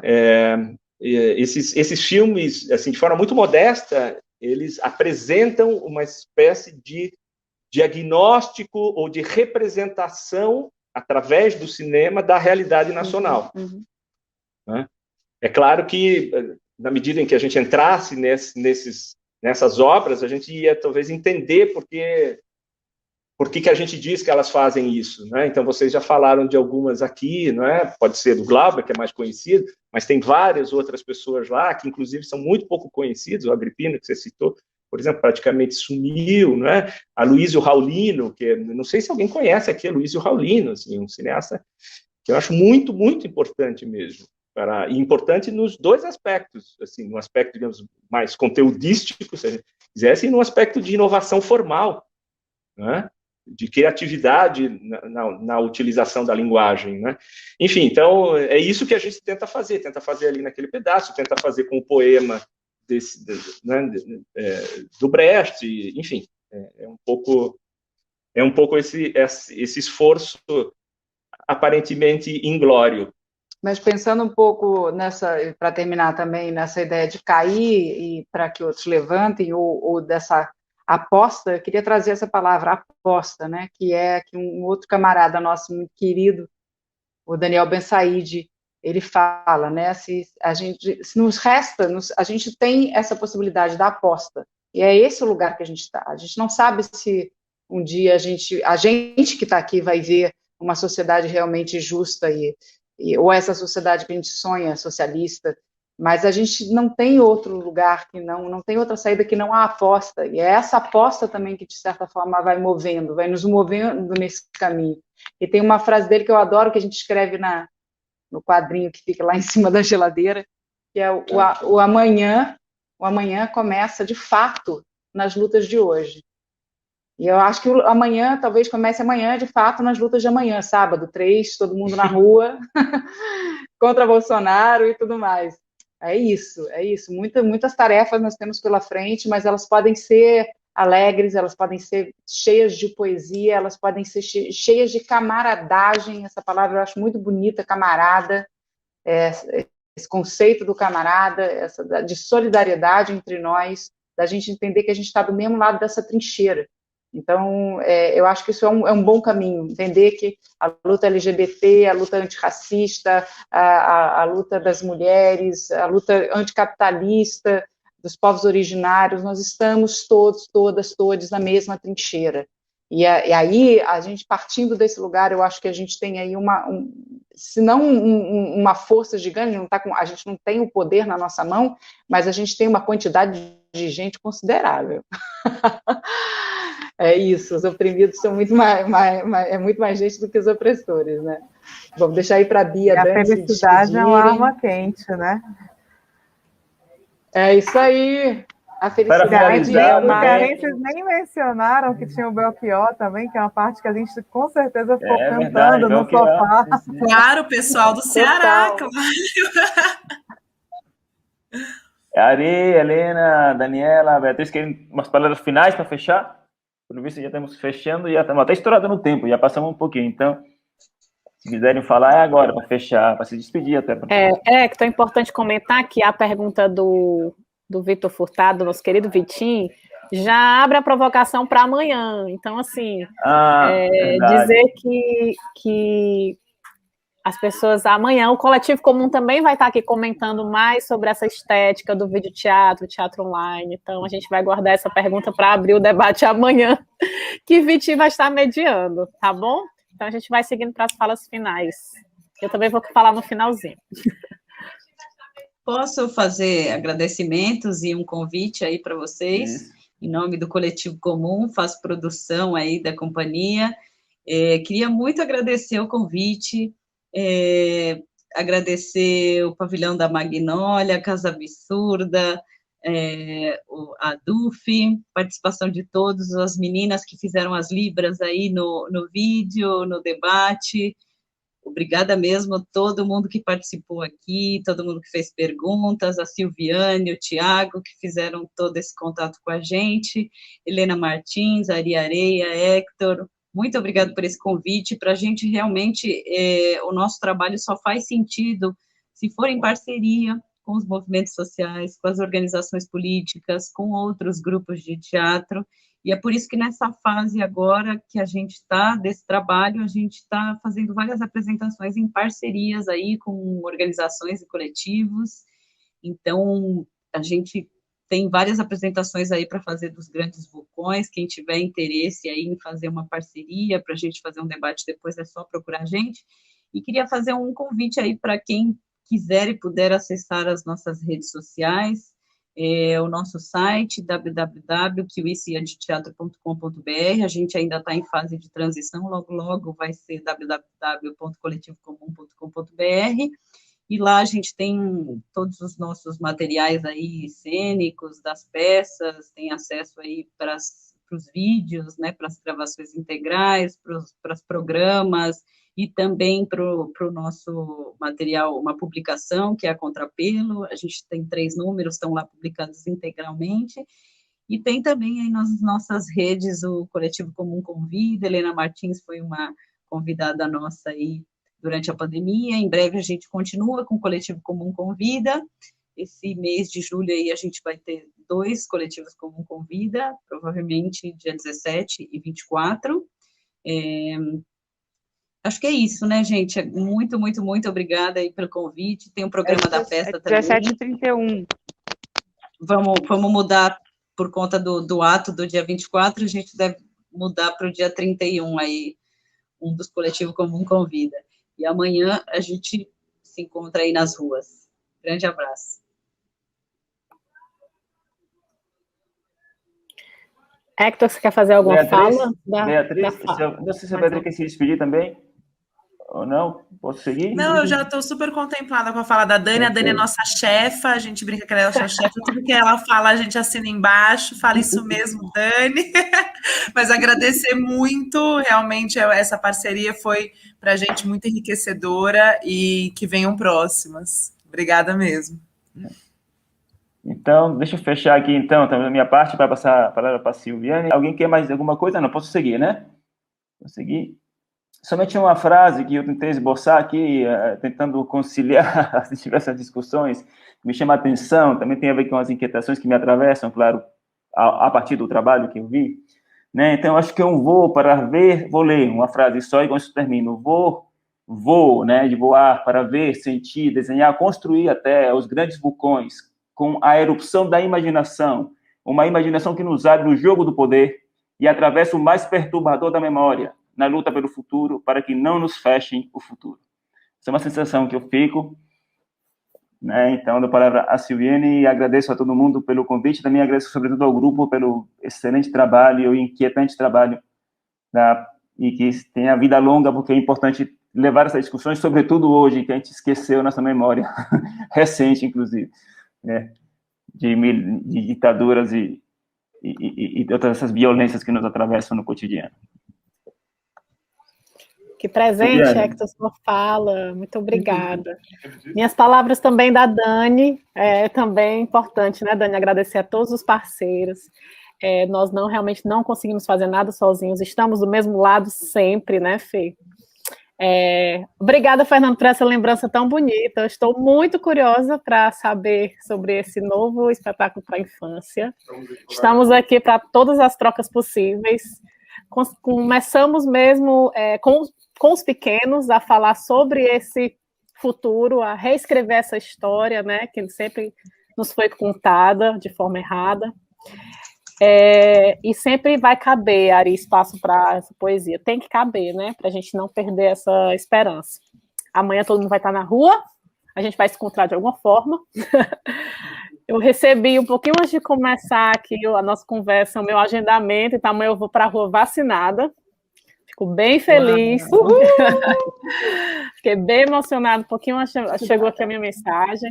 Então chegou o meu momento. Infelizmente não foi para todo mundo. Bom, e agradecer imensamente aos parceiros. Primeiramente, a Coletivo Comum, por topar estar aqui essa noite com a gente, a DUFSE, principalmente na parceria da comunicação, da articulação com os professores, através da Helena Martins, Thiago Coutinho, e as nossas queridas e lindas intérpretes, Cris e Margarida, Ari Areia e Hector Briones, nossos parceiros de todas as horas, de todas as lutas, a Companhia Prisma de Artes, é nosso coletivo parceiro lá na Casa Absurda. Então, para quem quiser saber mais sobre a Casa Absurda, sigam a gente nas redes sociais. Sil. Oi. Sil, peraí, falar. deixa eu só aproveitar o seu agradecimento só para agradecer o Liênio Medeiros, que é nosso parceiro também do Coletivo Comum e que está na técnica aqui possibilitando tudo isso. Valeu, Liênio. Se ele não aparece aqui, gente, mas ele proporciona isso aqui. Liênio, querido, também, obrigada por toda essa atenção. Por proporcionar essa transmissão, esse lugar que hoje temos aqui, que precisamos ocupar mais. Para quem quer saber se o debate vai ficar salvo ou não, tem umas perguntas aqui chegando, inclusive no meu WhatsApp. O espetáculo não ficará salvo na Casa Absurda, até porque eles têm outras exibições, os Grandes Vulcões será exibido em outros canais, outros debates vão acontecer, mas esse bate-papo vai ficar salvo sim, tá bom? Então quem quiser acompanhar depois, ouvir um pouquinho, foram falas incríveis, então ficará salvo sim no YouTube da Casa Absurda. Sigam a Casa Absurda nas redes sociais, é um espaço independente, então estamos resistindo a essa pandemia. Então é bem importante que vocês colhem junto com a gente também nas redes sociais, tá bom? Sem mais por hoje, e até a próxima. Obrigada, Bolsonaro também. Fora Bolsonaro, até amanhã nas ruas. Obrigada, gente. Fora Bolsonaro, até amanhã nas ruas. Obrigadão. Boa noite. Obrigada, Silviane. Amanhã.